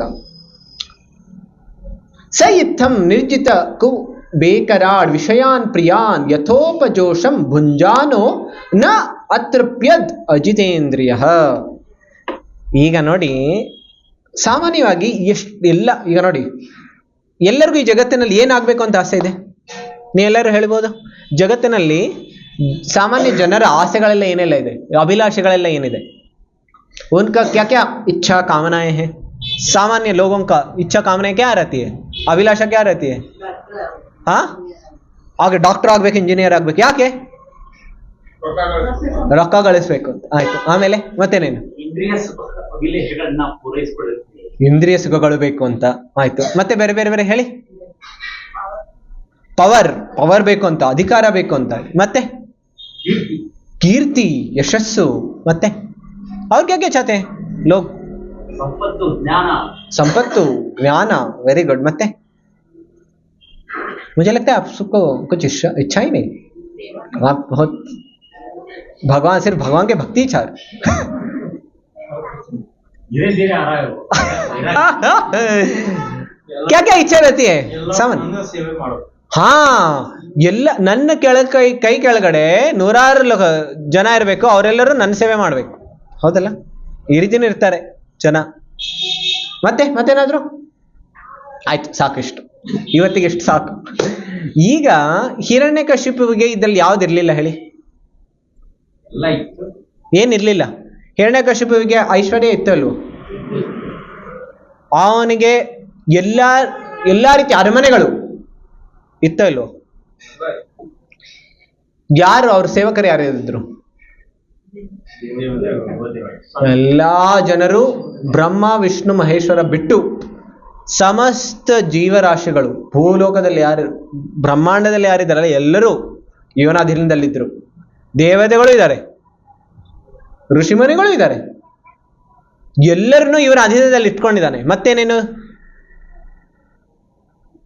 ಎಷ್ಟು ಜನ ರಾಣಿಯರು ಇಲ್ಲ. ಮತ್ತೆ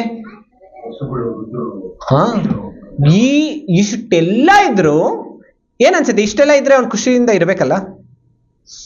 ಏನೆಲ್ಲ ಇದ್ರೆ ಖುಷಿ ಬರುತ್ತಲ್ಲ, ಆನಂದ ಬರುತ್ತಲ್ಲ. ಏನನ್ಸುತ್ತೆ ನಿಮ್ಮೆಲ್ಲರಿಗೂ? ಹಾ,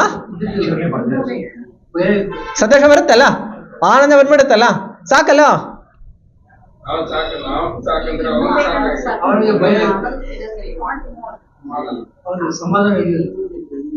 ನೋಡಿ ಇಲ್ಲಿ ಹೇಳ್ತಾ ಇದೆ, ಆತೃಪ್ಯದ್ ಅಜಿತೇಂದ್ರಿಯ. ಇಷ್ಟೆಲ್ಲ ಪಡ್ಕೊಂಡ್ರು ಅವನು ಸಂತುಷ್ಟ ಇರಲಿಲ್ಲ. ಅಂದ್ರೆ ಈ ಜಗತ್ತಿನಲ್ಲಿ ಯಾಕೆ ಸಂತೋಷ ಇರಲಿಲ್ಲ? ಕಾರಣ ಮುಂದಿನ ವಾಕ್ಯ, ಅಜಿತೇಂದ್ರಿಯ. ಅವನ ಇಂದ್ರಿಯಗಳು ಅವನ ಹತೋಟಿಯಲ್ಲಿರಲಿಲ್ಲ. उनके उसका इंद्रिय उनके वश में नहीं था, उसका वश में नहीं था. ಯಾವಾಗ ಇಂದ್ರಿಯ ನಮ್ಮ ವಶದಲ್ಲಿರೋದಿಲ್ಲ, ಈ ಜಗತ್ತಿನಲ್ಲಿ ಏನೇ ಇದ್ರೂ ನಮಗೆ ಸಂತೋಷ ಸಿಗೋದಿಲ್ಲ. ಅಂತ ಹೇಳಿದ್ರೆ ನಮಗೆ ತೃಪ್ತಿ ಎಲ್ಲಿಂದ ಸಿಗುತ್ತೆ? ತೃಪ್ತಿ ಎಲ್ಲಿಂದ ಸಿಗುತ್ತೆ? ಬಾಹ್ಯ ವಸ್ತುಗಳಿಂದ ಸಿಗೋದಿಲ್ಲ. ನಾವು ಎಷ್ಟು ಅಂದ್ಕೊಳ್ತಾ ಇರ್ತೀವಿ, ಬಾಹ್ಯ ವಸ್ತುಗಳನ್ನ ಏನಾದ್ರು ಇಟ್ಕೊಂಡ್ಬಿಟ್ರೆ ನನಗೆ ನಾನು ಸಂತೋಷವಾಗಿರ್ತೀನಿ, ತೃಪ್ತಿಯಿಂದ ಇರ್ತೀನಿ, ನನ್ನಲ್ಲಿ ಯಾವುದೇ ಕೊರತೆ ಇರೋದಿಲ್ಲ. कुछ इच्छा नहीं रहती है, मैं संतृप्त हो जाऊंगा. मुझे जो चाहिए जब मैं प्राप्त कर लेता हूं मैं संतुष्ट हो जाऊंगा. जब इंद्रिया हमारे वश में नहीं रहती है, कितना भी रहो हमारे साथ, हमारे पास, हम अतृप्त ही रहेंगे.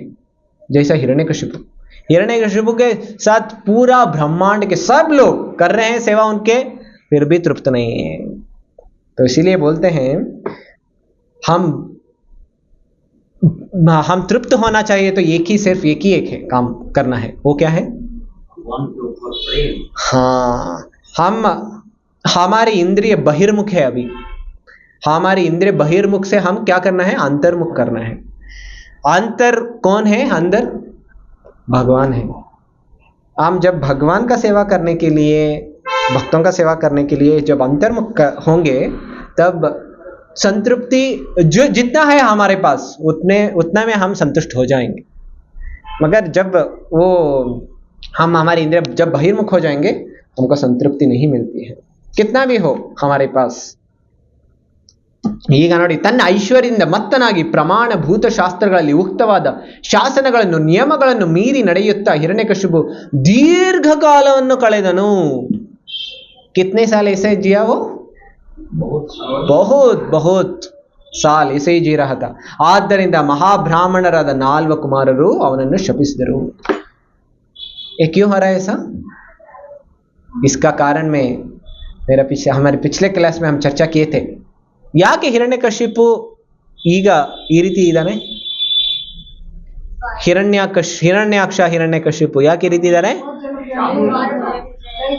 ಶಾಪ ಸಿಕ್ಕಿದೆ. ಯಾರಿಂದ? ಚತುಷ್ಕುಮಾರರಿಂದ ಶಾಪ ಸಿಕ್ಕಿದೆ. ಅದಕ್ಕೋಸ್ಕರ ಅದರ ಫಲ ಇದು ನೋಡಿ. ಕೆಲವು ಸಲ ಯಾರು ಅಪರಾಧ ಆಗೋಗ್ಬಿಟ್ರೆ ಆಗ ನಮಗೆ ಭಕ್ತಿಯಿಂದನೂ ವಿಚಲಿತರಾಗೋಗ್ಬಿಡ್ತಾರೆ. ಭಕ್ತಿಯಿಂದ ವಿಚಲಿತರಾಗ್ಬಿಟ್ಟು ಅವರು ಭೌತಿಕ ಜಗತ್ತಿನಲ್ಲಿ ಇನ್ನೂ ಆಳವಾಗಿ ಹೋಗ್ಬಿಡ್ತಾರೆ. ಈಗ ಅದೇ ರೀತಿ ಆಯ್ತು.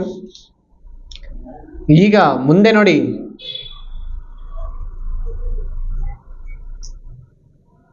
ಅವೇ ಎಲ್ಲರಿಗೂ ಈಗ ಹಿರಣ್ಯಕಶಿಪುವಿನ ಆ ದೌರ್ಜನ್ಯದಿಂದ ಎಲ್ಲರೂ ನರಳ್ತಾ ಇದ್ದಾರೆ. ಅವ್ರಿಗೆಲ್ಲರಿಗೂ ಅನ್ನಿಸ್ತಾ ಇದೆ, ಈಗ ನಮ್ಮ ಜೀವನ ಇರೋದು ನಾವು ಭಗವಂತನ ಸೇವೆ ಮಾಡೋದಕ್ಕಿರೋದು. ಈಗ ನೋಡಿ, हमारे जीवन से जब हम भक्ति का सेवा करने का एक मौका हमारे जीवन से कोई छीन लेता है, हमको कैसे लगता है? ಈಗ ನಾವು ಏನಾದ್ರು ಸೇವಾ ಮಾಡ್ತಾ ಇದೀವಿ, ಆದರೆ ಆ ಸೇವಾ ಮಾಡುವಂಥ ಅವಕಾಶ ಹೋಗ್ಬಿಡ್ತು. ಈಗ कई भक्तों को लगता है अभी इधर कोई भक्त आकर फूल माला बनाते हैं भगवान के लिए, कोई कुकिंग करते हैं. सोचिए एक बार हमारे शरीर का अवस्था ऐसे ही हो जाती है, हम सेवा का नहीं कर पाते, नहीं तो कुछ समस्याएं आ जाती हैं जीवन में, हम वो सेवा नहीं कर पाते, तब हमारे जीवन में, हमारे हृदय में हम लालच होते रहते हैं, कब दोबारा मुझे ऐसा मौका मिलेगा, है ना.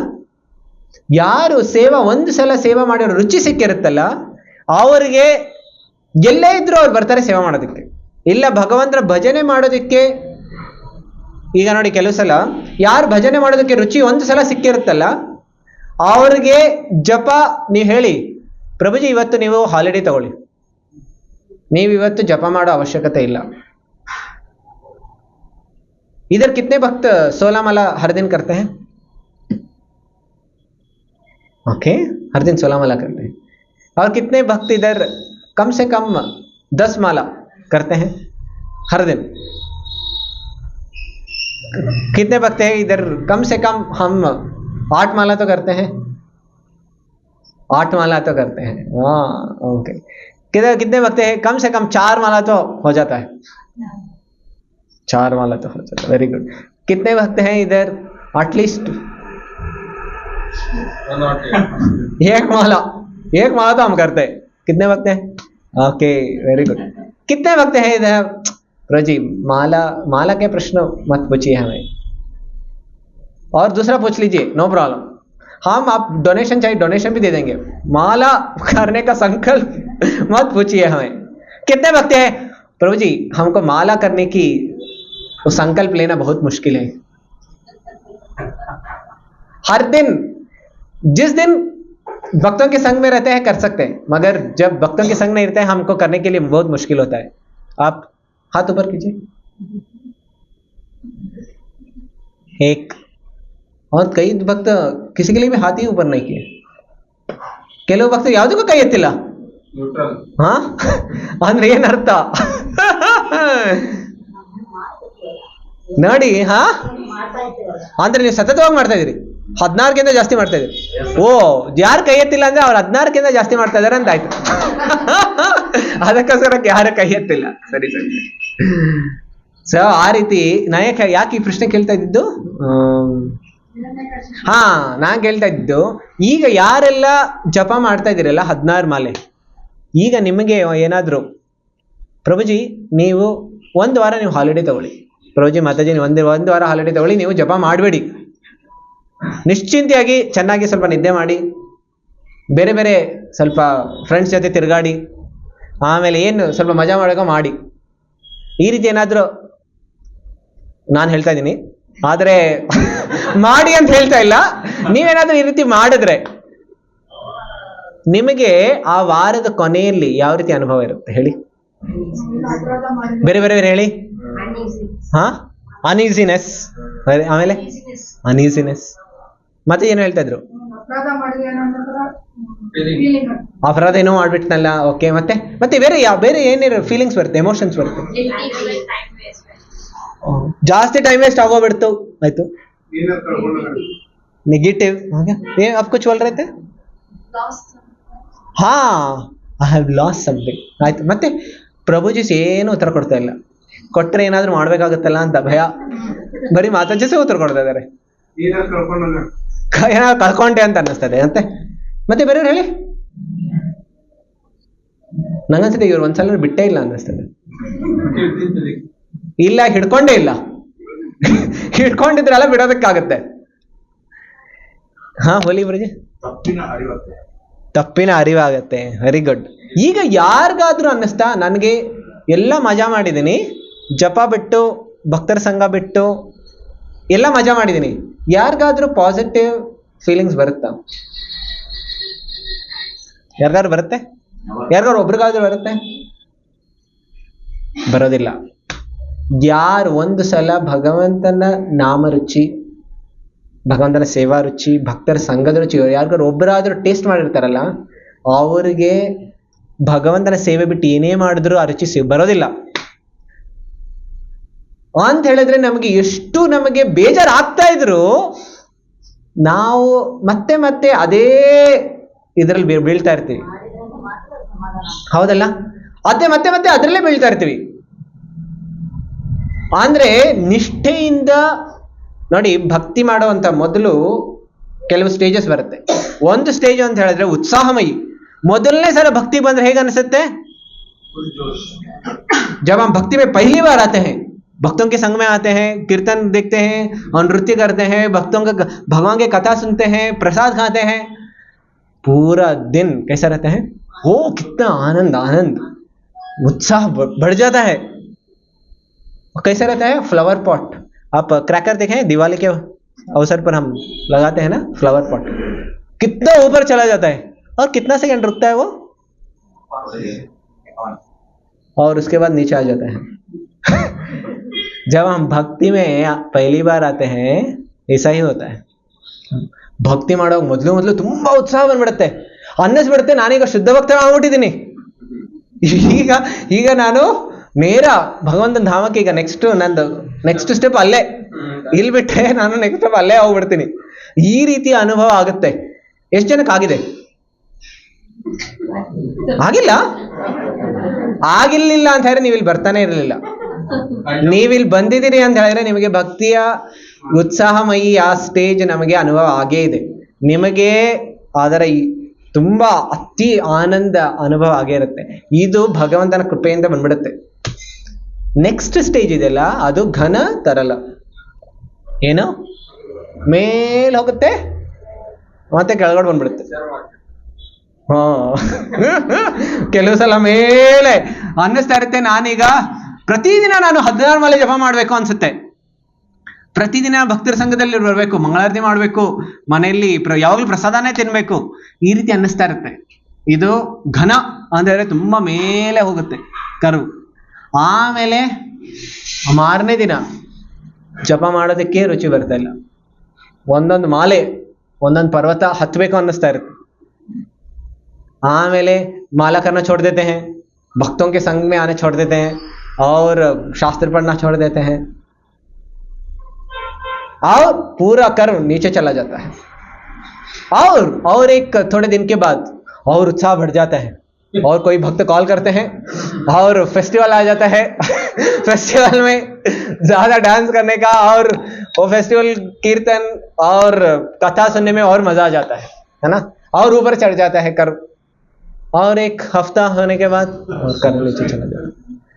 ऐसा ऊपर नीचे ऊपर नीचे ऊपर नीचे, ऐसा भक्ति कई वर्ष चले जाते हैं. क्यों ऐसा होता है? और ये इसका नेक्स्ट स्टेज है ना, एक्चुअली आता है 6 स्टेज आते हैं. ये घन तरल से हम ऊपर उठना है तो हम कितने वक्तों का लगता है? घन तरल में अच्छा लगता है ना? हाँ, ऊपर नीचे, थोड़ा ऊपर नीचे, हाँ अच्छा लगता है, ಚೆನ್ನಾಗಿರುತ್ತೆ. ಮೇಲೆ ಹೋಗೋದು ಕೆಳಗಡೆ ಬರೋದು ಇಲ್ಲ, ಅಲ್ಲೇ ಸ್ಟ್ರೇಟ್ ಆಗಿ ಹೋಗ್ತಾ ಇರೋದು ಯಾವುದು ಚೆನ್ನಾಗಿರುತ್ತೆ? ಹಾ, ಆ ರೀತಿ ಇರಬೇಕು ಅಂತ ಹೇಳಿದ್ರೆ ಒಂದೇ ಒಂದು ನಾವು ಸರಿ ಮಾಡಬೇಕು. ಈ ಒಂದು ಸರಿ ಮಾಡಿದ್ರೆ ಎಲ್ಲ ಸರಿ ಆಗೋಗ್ಬಿಡುತ್ತೆ. ಏನದು?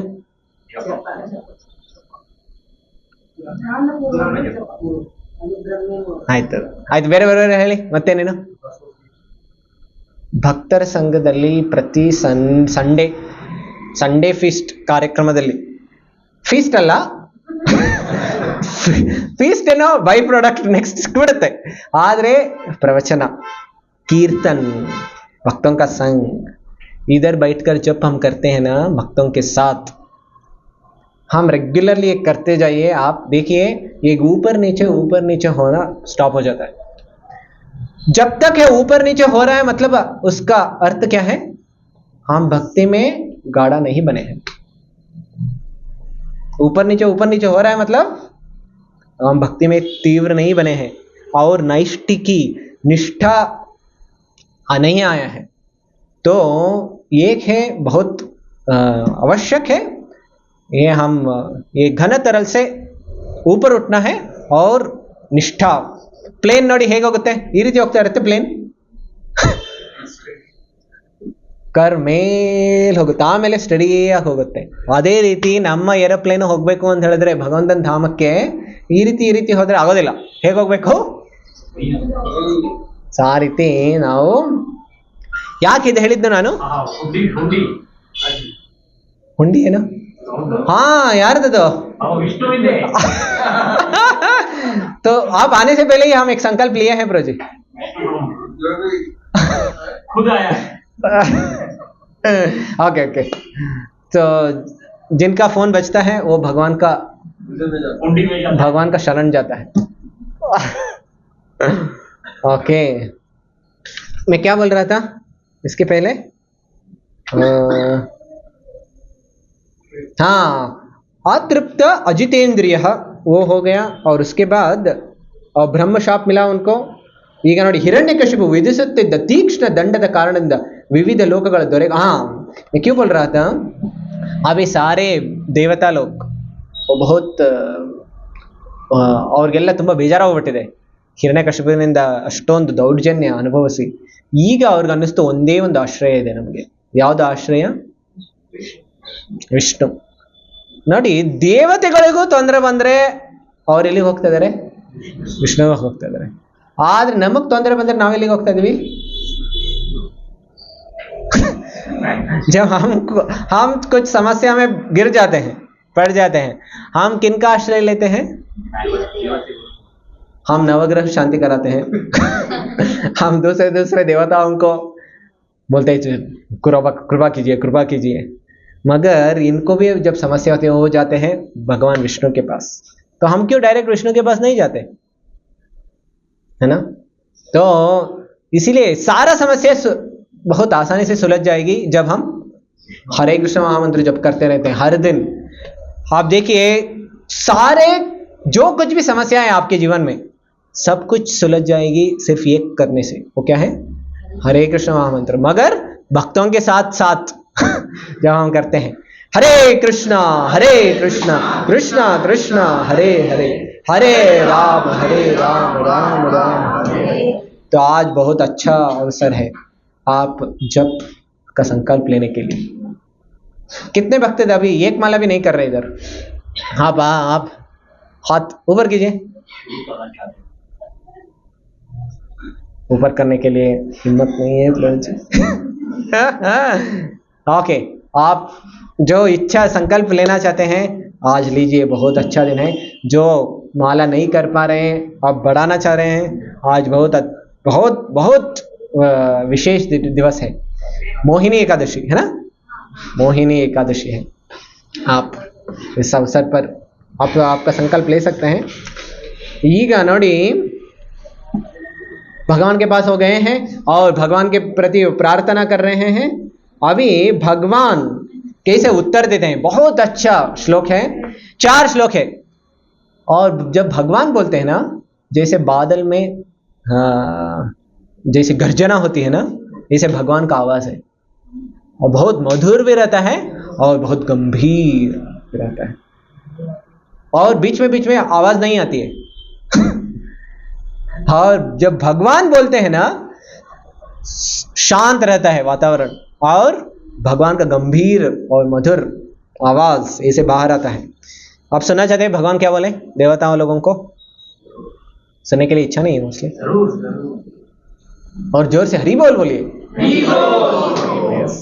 अभी भगवान बोल रहे हैं ये है 4 श्लोक हैं मां भैष्ट विबुध श्रेष्ठा सर्वेषां भद्रमस्तु वः मद्दर्शनम ही भूतानां सर्वश्रेयोपपत्तये भगवान बोल रहे हैं मां भैष्ट मां मतलब आप नीव भया पड़बेड़ी आप निर्भय रहिए विबुध श्रेष्ठ सब श्रेष्ठ देवता लोगों के लिए भगवान बोल रहे हैं आप निर्भय रहिए हैं देखिए ऐसा जब हम पूरा भयभीत हो जाते हैं कोई आश्वासन दे रहे हैं ना हमारा पूरा हम संतृप्त हो जाते हैं भगवान आश्वासन दे रहे हैं आप निर्भय रहिए मैं हूं आपका रक्षणा करने के लिए सर्वेषां भद्रमस्तु वः ನಿಮ್ಮೆಲ್ಲರಿಗೂ ಸುಭದ್ರವಾಗಿರಲಿ ಅಂತ ಹೇಳಿದ್ರೆ ನಿಮ್ಮೆಲ್ಲರಿಗೂ ಎಲ್ಲ ಮಂಗಳಕರವಾಗಿರಲಿ ಭಗವಂತ ಹೇಳ್ತಾ ಇದ್ದಾರೆ ಮದ್ದರ್ಶನಂ ಹಿ ಭೂತಾನಾಂ ಸರ್ವಶ್ರೇಯೋಪಪತ್ತಯೇ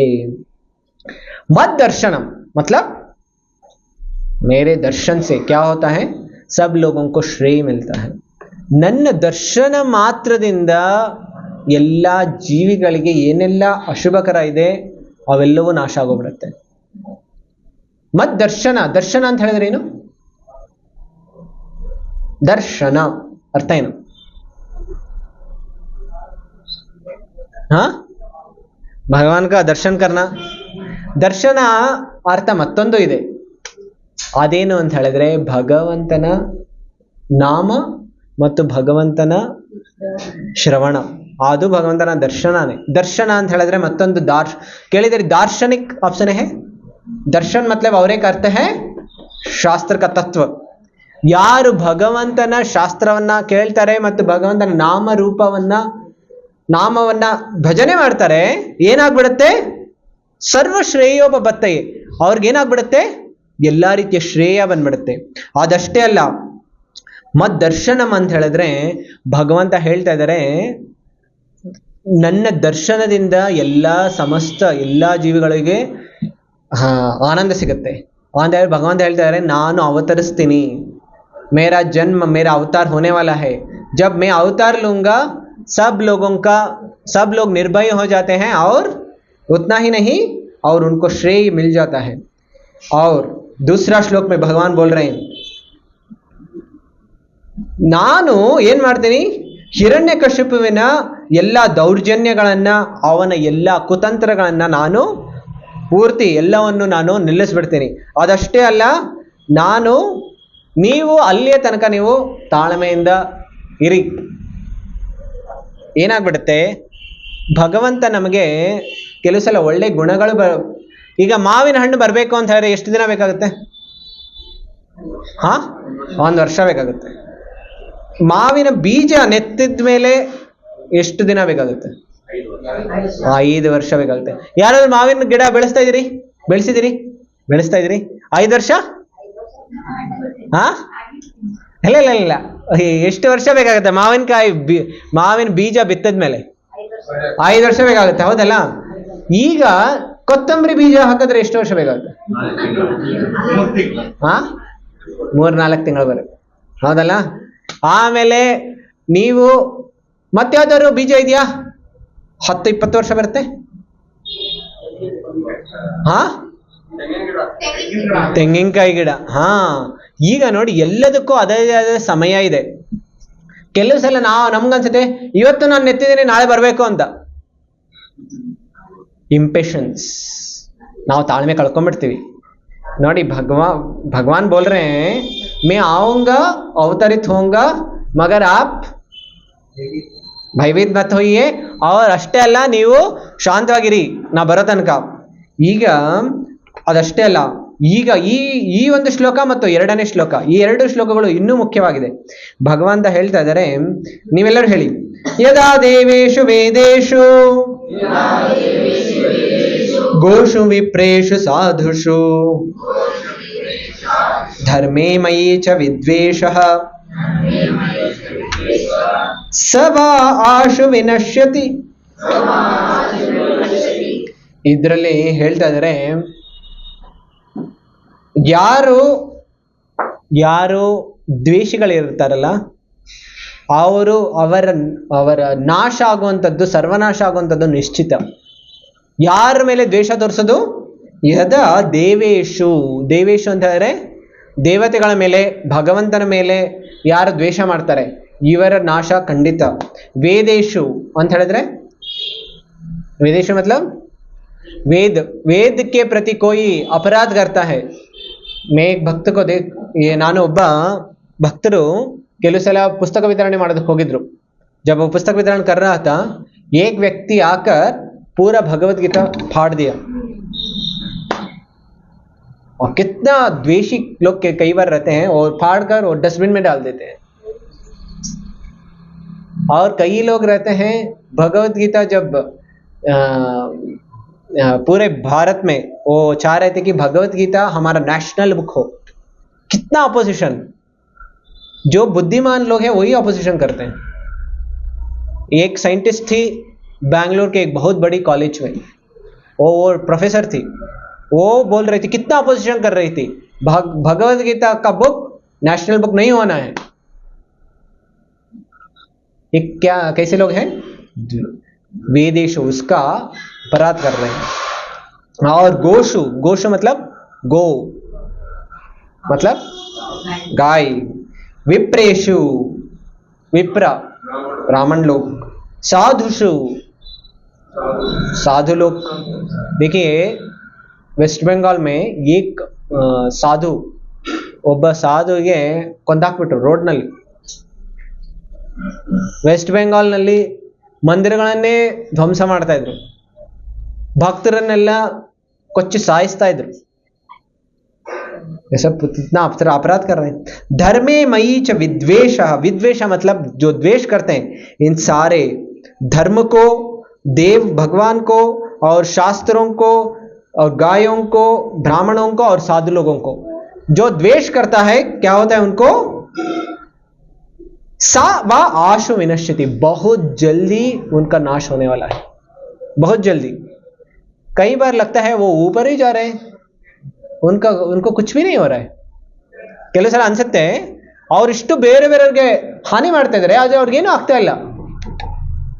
ಯಾಕೆ? ಯಾರಿಗಾದ್ರೂ ಕೆಳಗಡೆ ಬೀಳಿಸ್ಬೇಕು ಅಂದ್ರೆ ಏನ್ ಮಾಡ್ತಾರೆ?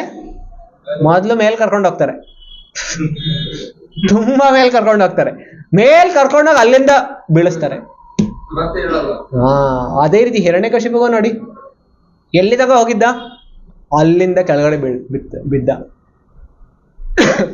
ಸೊ ಅದಕ್ಕೋಸ್ಕರ ನಾವು ಭಯ ಪಡಬಾರ್ದು, ಆಮೇಲೆ ನಿಸ್ಸಂಶಯರಾಗಿರ್ಬೇಕು. ಯಾಕೆಂದ್ರೆ ಕೆಲವು ಯಾರು ಅಧರ್ಮಿಗಳ ಇರ್ತಾರಲ್ಲ ಅವರ ನಾಶ ತುಂಬಾ ಬೇಗ ಆಗುವಂಥದ್ದಿದೆ ನೋಡಿ. ಅಷ್ಟೇ ಅಲ್ಲ, ಈಗ ನೋಡಿ ಭಗವಂತ ಹೇಳ್ತಾ ಇದಾರೆ, ಇನ್ನೂ ಮುಖ್ಯವಾಗಿರುವಂತ ಶ್ಲೋಕ ಇದರಲ್ಲಿ ಹೇಳ್ತಾ ಇದಾರೆ. ಭಗವಂತ ಹೇಳ್ತಾ ಇದಾರೆ, ಈ ಶ್ಲೋಕ ನೀವೆಲ್ಲರೂ ಹೇಳಿ. ನಿರ್ವೈರಾಯ ಪ್ರಶಾಂತಾಯ ಸ್ವಸುತಾಯ ಮಹಾತ್ಮನೆ ಪ್ರಹ್ಲಾದಾಯ ಯದಾ ದೃಹ್ಯೇ ಹನಿಷ್ಯೇ ಅಪಿ ವರ ಊರ್ಜಿತಂ. ನೋಡಿ ಹೇಳ್ತಾ ಇದಾರೆ, ಯಾರು ನಿರ್ವೈರಾಯ, ಈ ಹಿರಣ್ಯಕಶಿಪುವನ್ನ ನಾನೇ ಸ್ವಯಂ ಬಂದು ಕೊಂದಾಕ್ತೀನಿ. ಯಾವಾಗ ಇವನು ಸ್ವಸುತ, ಆ ಪ್ರಹ್ಲಾದ ಇದನ್ನಲ್ಲ, ಆ ಪ್ರಹ್ಲಾದನ ಗುಣಗಳೆಲ್ಲ ಏನಿದೆ? ನಿರ್ವೈರಾಯ. ನಿರ್ವೈರ ಅಂತ ಹೇಳಿದ್ರೆ ಅವನು ಯಾರಿಗೂ ದ್ವೇಷ ಮಾಡ್ತಾ ಇಲ್ಲ. ಆಮೇಲೆ ಪ್ರಶಾಂತಾಯ, ಅವನು ಯಾವಾಗಲೂ ಶಾಂತವಾಗಿದ್ದಾನೆ. ಮಹಾತ್ಮ, ಅವನಲ್ಲಿ ಎಲ್ಲಾ ರೀತಿಯ ಮಹದ್ ಗುಣಗಳಿದೆ. ಸ್ವಸುತಾಯ ಪ್ರಹ್ಲಾದಾಯ, ಅವನು ಎಷ್ಟು ಒಳ್ಳೆಯವನು ಅಂತ ಹೇಳಿದ್ರೆ ಯಾವಾಗಲೂ ಆನಂದಿತನಾಗಿದ್ದಾನೆ. ಆ ಪ್ರಹ್ಲಾದನಿಗೆ ಯಾವಾಗ ಆ ಹಿರಣ್ಯಕಶಿಪು ಯಾವಾಗ ತೊಂದರೆ ಕೊಡ್ತಾನೆ, ಯಾವಾಗ ಅವನಿಗೆ ಅವನು ಸಂಕಟ ಕೊಡ್ತಾನೆ, ಅವನನ್ನ ಕೊಲ್ಲೋದಕ್ಕೆ ಅವನು ಪ್ರಯತ್ನ ಪಡ್ತಾನೆ, ಅವನನ್ನ ಕೊಲ್ಲೋದಕ್ಕಾಗಿ ನಾನೇ ಸ್ವಯಂ ಬಂದ್ಬಿಡ್ತೀನಿ. ಅವನಿಗೆ ಬ್ರಹ್ಮಾಜಿ ಅವರು ವರ ಕೊಟ್ಟಿದ್ದಾರೆ. ब्रह्मा जी उनको बहुत सारे वर दिए हैं, उनके सारे वर में रखकर वो हिरण्यकशिपु को मैं मार डालूंगा. कब मैं आऊंगा? जब वो हिरण्यकशिपु उनके उसका बेटा है ना प्रहलाद, वो प्रहलाद को वो जब तंग करेगा तब मैं आकर उसको मार डालूंगा. इद्ರಲ್ಲಿ ಹೇಳ್ತಾ ಇದ್ದಾರೆ ಹಿರಣ್ಯಕಶಿಪುವಿಗೆ ಸಂಹಾರ ಅವನಿಂದನೇ ಆಯ್ತು. ನೋಡಿ ಭಗವಂತ ಹೇಳ್ಬಿಟ್ಟಿದ್ದಾರೆ, ಅವನ ಮಗನಿಗೆ ತೊಂದರೆ ಕೊಡ್ತಾನೆ ಅಂತ ಆಗೋಯ್ತು. ತೊಂದರೆ ಅಂತ ಹೇಳಿದ್ರೆ ಯಾವಾಗ ವೈಷ್ಣವ ಅಪರಾಧ ಮಾಡ್ತಾರಲ್ಲ ಆಗ ಭಗವಂತ ಅದನ್ನ ತಡ್ಕೊಳ್ಳೋದಕ್ಕೆ ಸಾಧ್ಯ ಆಗೋದಿಲ್ಲ. जब हम वैष्णव अपराध करते हैं भगवान वो नहीं सहन करते हैं. जो बहुत ज्यादा वैष्णव अपराध करते हैं भगवान उनको भक्तों के संग से दूर भेज देते हैं, क्योंकि भगवान देखते हैं ये भक्तों के संग में रहने के लिए इसका लायक नहीं है, इसका योग्यता नहीं है, तो भगवान ही भेज देते हैं. और जब देखिए जो बहुत भक्तों के प्रति अपराध करता है, भक्तों के प्रति अपराध करना मतलब क्या है? कोई बता सकते हैं क्या? कैसे हम भक्तों के प्रति अपराध, कैसे अपराध होता है भक्तों के प्रति? ನಿಂದನೆ ಮಾಡುವಂಥದ್ದು. ಮತ್ತೆ ಬೇರೆ ಬೇರೆ ಹೇಳಿ. ಹಾ बोलिए, भक्तों के प्रति भगवान भक्ತರ ಮೇಲೆ ಹೇಗೆ ಅಪರಾಧ ಆಗುತ್ತೆ? ಆಯ್ತು, ಗುರುಗಳನ್ನು ಸಾಮಾನ್ಯ ಮನುಷ್ಯ ಅಂತ ತಿಳ್ಕೊಳ್ಳೋದು. Very good. ಮತ್ತೆ ಬೇರೆ ಬೇರೆ ಹೇಳಿ. ಅಪರಾಧ ಅಂತ ಹೇಳಿದ್ರೆ ಏನರ್ಥ? ಭಕ್ತರ ಅಪರಾಧ ಅಂತ ಹೇಳಿದ್ರೆ ಏನರ್ಥ? ಹಾ, ಅಪವಾದ. ಈ ಅಪವಾದ ಅಂತ ಹೇಳಿದ್ರೆ ಕೆಲವು ಸಲ ದ್ವೇಷ ಇಟ್ಕೊಂಡು ಅಪವಾದ ಅವ್ರ ಮೇಲೆ. ಅವ್ರು ಇಷ್ಟು ಮೇಲೆ ಬೆಳೀತಾ ಇದಾರಲ್ಲ, ಹೇಗೆ ಅವ್ರ ಖ್ಯಾತಿ ಇಷ್ಟು ಬೆಳೀತಾ ಇದೆ, ಅವ್ರು ಹೇಗಾದ್ರೂ ಮಾಡಿ ಕೆಳಗಡೆ ತಗೊಂಬರ್ಬೇಕು, ಈ ರೀತಿ. ಮತ್ತೆ ಸಜ್ಜನ ವ್ಯಕ್ತಿಗಳ, ಸಜ್ಜನ ಅಂತ ಹೇಳಿದ್ರೆ ಸಾಧುಗಳ ಮೇಲೆ, ಇಲ್ಲ ಭಕ್ತರ ಮೇಲೆ ದಬ್ಬಾಳಿಕೆ ಮಾಡುವಂಥದ್ದು. Very good. ಆಮೇಲೆ और कोई है? अपराध मतलब क्या? जैसे भक्तों के, अब एक उदाहरण आपको दूंगा. आप सबको पता है हरिदास ठाकुर का कथा आप सुने हैं? जब रामचंद्र खान सुन रहे थे हरिदास ठाकुर का ख्याति बहुत सारे बढ़ रही है, पूरा जगत में उनका ख्याति फैल रही है और इतना वो नाम जप कर रहे हैं और ಎಷ್ಟೊಂದು ಅವರು ಭಗವಂತನ ಭಕ್ತರಾಗಿದ್ದಾರೆ. ये ख्याति सुनकर रामचंद्र को सहन नहीं कर पाया, तो वो एक वेश्या को बुलाया. वो वेश्या को बुलाकर बोला, ನೀವು ಹೋಗಿ ಆ ಹರಿದಾಸ್ ಠಾಕೂರನ್ನ ಹೇಗಾದ್ರೂ ಮಾಡಿ ಪತನ ಮಾಡಿಸ್ಬೇಕು, ಅವನನ್ನ ಧರ್ಮಭ್ರಷ್ಟನನ್ನಾಗಿ ಮಾಡಿಸ್ಬೇಕು. ಆಗ ಅವಳು ಹೋಗ್ತಾಳೆ. ಆಮೇಲೆ ಹರಿದಾಸ್ ಠಾಕೂರನ ಸಂಘದಿಂದ ಆ ವೇಶ್ಯೆ ಏನಾಗ್ಬಿಡ್ತಾಳೆ? ಪರಿವರ್ತನೆ ಆಗ್ಬಿಡ್ತಾಳೆ. 3 ದಿನದಲ್ಲೇ वेश्या जाती है रात और जाती है वो हरिदास ठाकुर को पतन करने के लिए. मगर हरिदास ठाकुर का भजन सुनते सुनते सुनते वो वेश्या का परिवर्तन हो जाता है. परिवर्तन इतना हो जाता है और वो हरिदास ठाकुर के शरण में आ जाती है और हरिदास ठाकुर को बोलती हैं, मैं इतना पापी हूँ, आप मेरा उद्धार कर लीजिए. ಆಮೇಲೆ ಹರಿದಾಸ್ ಠಾಕೂರ್ ಏನು ಹೇಳ್ತಾರೆ? ಆಮೇಲೆ ಅವಳು ಹೇಳ್ತಾಳೆ, ನಾನು ಇಲ್ಲಿ ಬಂದಿದ್ದೆ ಆ ರಾಮಚಂದ್ರ ಖಾನ್ ಕಳಿಸಿದ್ದ ನನಗೆ ನಿನ್ನನ್ನ ಧರ್ಮಭ್ರಷ್ಟನಾಗಿ ಮಾಡಬೇಕು ಅಂತ ಹೇಳಿ. ಈಗ हरिदास ठाकुर ಹೇಳ್ತಾರೆ, मुझे पता था वो रामचंद्र खान कितना द्वेषी था और मैं इधर 3 दिन इसलिए रुका ना, मुझे लग रहा था मैं पहले ही चला जाऊं इस जगह से, मगर 3 दिन में इधर इसलिए रुका कि आपको उद्धार करने के लिए. वो वेश्या को उद्धार करने के लिए हरिदास ठाकुर बैठे और जप करते रहे. और हर दिन कितना माला जप कर रहे थे पता है आपको? ಎಷ್ಟು ಮಾಲೆ ಜಪ ಮಾಡ್ತಾ ಇದ್ರು ಹರಿದಾಸ್ ಠಾಕೂರ್ ಪ್ರತಿದಿನ? 16 ಮಾಲೆ. 64. पता है? 192. ಈಗ ನೀವೆಲ್ಲರೂ ಲೆಕ್ಕ ಮಾಡಿ ಹೇಳಿ, 192 ರೌಂಡ್ಸ್ ಜಪ ಮಾಡೋದಕ್ಕೆ ಎಷ್ಟೊತ್ತು ಬೇಕಾಗುತ್ತೆ? ನೀವು ಬೇಗ ಲೆಕ್ಕ ಮಾಡಿ ಹೇಳಿ ನನಗೆ. ನಿಮ್ಮ ಕ್ಯಾಲ್ಕುಲೇಟರ್ ಇಲ್ಲ, ನೀವು ಮೊಬೈಲ್ ಓಪನ್ ಮಾಡಬೇಡಿ. ಆಯ್ತು, ನಾನು ಲೆಕ್ಕ ಹೇಳ್ತೀನಿ ನಿಮಗೆ, ಸರಿನಾ? ಈಗ ನೀವು ಉತ್ತರ ಕೊಡಿ ನನಗೆ. 16 ಮಾಲೆ ಮಾಡೋದಕ್ಕೆ ಎಷ್ಟು ಬೇಕು? ಎಷ್ಟು ಗಂಟೆ ಬೇಕು? 2 ಗಂಟೆ ಬೇಕು, ಸರಿನಾ? 2 ಗಂಟೆ ಬೇಕು. ಈಗ 64 ಮಾಲೆ ಮಾಡ್ಬೇಕಂದ್ರೆ ಎಷ್ಟು ಗಂಟೆ ಬೇಕು?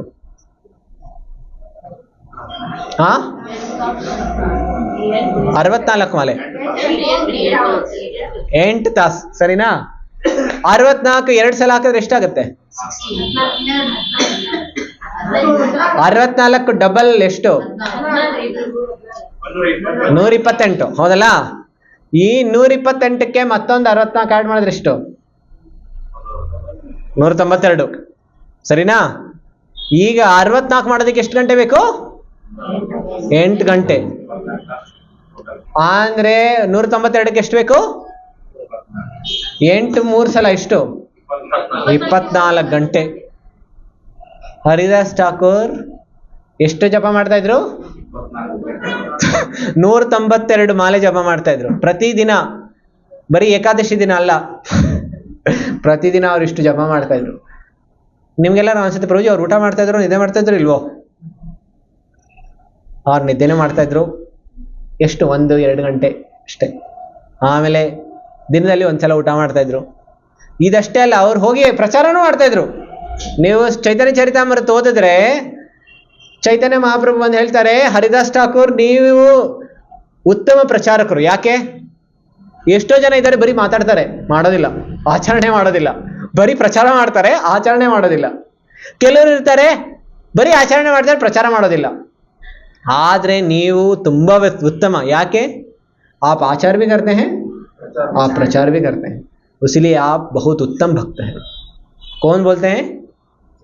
चैतन्य महाप्रभु बोल रहे. किन के लिए? किनको? हरिदास ठाकुर को बोल रहे हैं. तो मतलब क्या, हमें ये हम हरिदास ठाकुर हर दिन इसे जप कर रहे थे. हम एटलीस्ट 16 माला कर सकते हैं. हमको 192 नहीं हो सकता है. हो सकते हैं? कोई महाभक्त हो सकता है, मगर हमको एटलीस्ट 16 राउंड हम कर सकते हैं, है ना. 2 घंटा तो हम कर सकते हैं. तो इसे भक्तों के प्रति अपराध वो रामचंद्र कान किया.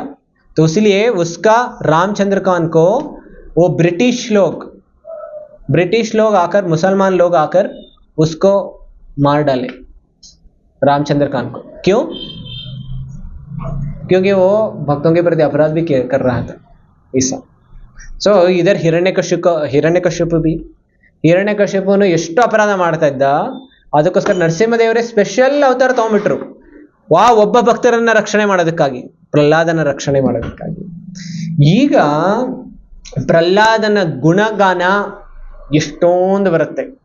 ಈಗ ಈ ನರಸಿಂಹ ಕಥೆಯಲ್ಲಿ ಹಿರಣ್ಯಕಶಿಪುವಿನ ಚರ್ಚೆ ಆಯ್ತು. ಈಗ ಪ್ರಹ್ಲಾದನ ಚರ್ಚೆ ಆಗಿಲ್ಲ, ಹೌದಲ್ಲ. ಆಮೇಲೆ ನರಸಿಂಹದೇವರ ಅವತಾರದ್ದು ಚರ್ಚೆ ಆಗ್ಬೇಕಾಗಿದೆ. ಇದನ್ನ ಇವತ್ತು ಮಾಡೋದಿಲ್ಲ. ಈಗ ಎಲ್ಲರಿಗೂ ಖುಷಿ ಆಗೋಯ್ತು. ಸೊ ये अभी नहीं करेंगे. कब करेंगे हम? हाँ, कितने लोगों को लगता है अभी ये ನರಸಿಂಹ ಚತುರ್ದಶಿ, ನರಸಿಂಹನ ಆವಿರ್ಭಾವ ದಿನ ಯಾವತ್ತಿದೆ? ಬುಧವಾರ. ಎಷ್ಟು ಜನಕ್ಕೆ ಅನ್ಸುತ್ತೆ ನಾವು ಆನ್ಲೈನ್ ನಾಳೆ ನಾಡಿದ್ದು ಮಾಡ್ಬೋದು ಅಂತ? ಎಷ್ಟು ಜನಕ್ಕೆ ಅನ್ಸುತ್ತೆ? ಎಷ್ಟು ಜನ ಬರ್ಬೋದು ಆನ್ಲೈನ್? ಏನಾದರೂ ನಾಳೆ ನಾಡಿದ್ದು ನರಸಿಂಹ ಕಥಾ, ಪ್ರಹ್ಲಾದನ ಚರಿತ್ರೆ, ಪ್ರಹ್ಲಾದನ ಗುಣಗಾನ, ಆಮೇಲೆ ನರಸಿಂಹದೇವರು ಹೇಗೆ ಅವತಾರ ಆಗಿದ್ರು ಅಂತ ನಾಳೆ ನಾಡಿದ್ದು ಸಂಜೆ ಏನಾದರೂ ಮಾಡಿದ್ರೆ ಎಷ್ಟು ಜನ ಬರ್ಬೋದು? ಆನ್ಲೈನ್ ಬರ್ಬೋದು. ಆನ್ಲೈನ್ ಏನಾದ್ರು ಬರ್ಬೋದು ಅಂತ ಹೇಳಿದ್ರೆ ನಾವು ನಾಳೆ ಮತ್ತೆ ನಾಡಿದ್ದು ಪ್ರಹ್ಲಾದನ ನಾವು ಚರ್ಚೆ ಮಾಡಿದ್ದು ಬರೀ ಹಿರಣ್ಯಕಶಿಪು ಬಗ್ಗೆನೆ. ನೋಡಿ, ಹಿರಣ್ಯಕಶಿಪು ಬಗ್ಗೆ ಜಾಸ್ತಿ ಕೇಳಿದ್ರೆ ಏನ್ ಮಾಡಬಾರ್ದು ಅಂತ ಗೊತ್ತಾಗುತ್ತೆ. ಆದ್ರೆ ಏನ್ ಮಾಡ್ಬೇಕು ಅಂತ ಯಾರಿಂದ ಗೊತ್ತಾಗುತ್ತೆ? ಪ್ರಹ್ಲಾದನ ಬಗ್ಗೆ ಗೊತ್ತಾಗುತ್ತೆ. ಸೊ ಅದಕ್ಕೋಸ್ಕರ ಪ್ರಹ್ಲಾದನ ಬಗ್ಗೆನೂ ತಿಳ್ಕೊಳ್ಬೇಕು, ಹೌದಲ್ಲ. ಸೊ ಅದಕ್ಕೋಸ್ಕರ ಪ್ರಹ್ಲಾದನ ಬಗ್ಗೆ ತಿಳ್ಕೊಳ್ಬೇಕು ಅಂತ ಹೇಳಿದ್ರೆ ನಾವು ನಾಳೆ ಮತ್ತು ನಾಡಿದ್ದು ಪ್ರಹ್ಲಾದನ ಚರಿತ್ರೆ, ಪ್ರಹ್ಲಾದನ ಗುಣಗಳ ಬಗ್ಗೆ हम कल शाम को चलेगा. कितने बजे? 6 सबको चलेगा. प्रभु जी श्लोक 6 बजे चलेगा. मैं 6, 7, 8 कितने लोग बोलते हैं? 6 का वोटिंग 6 बजे. 1, 2 कितने लोगों को लगता है? 7. कितने लोगों को लगता है? 8 है. 8 माता जिसको 8 नहीं चलेगा. ओके 7. ओके आपको टाइमिंग बता देंगे. बहुत धन्यवाद आप सबको. हाँ, 7:30 से 8:30. कितने लोगों को लगता है 7:30 से 8:30 चलेगा? ओके. श्रील प्रभुपाद की जय. ग्रंथराज श्रीमद् भागवतम की जय. हरे कृष्ण.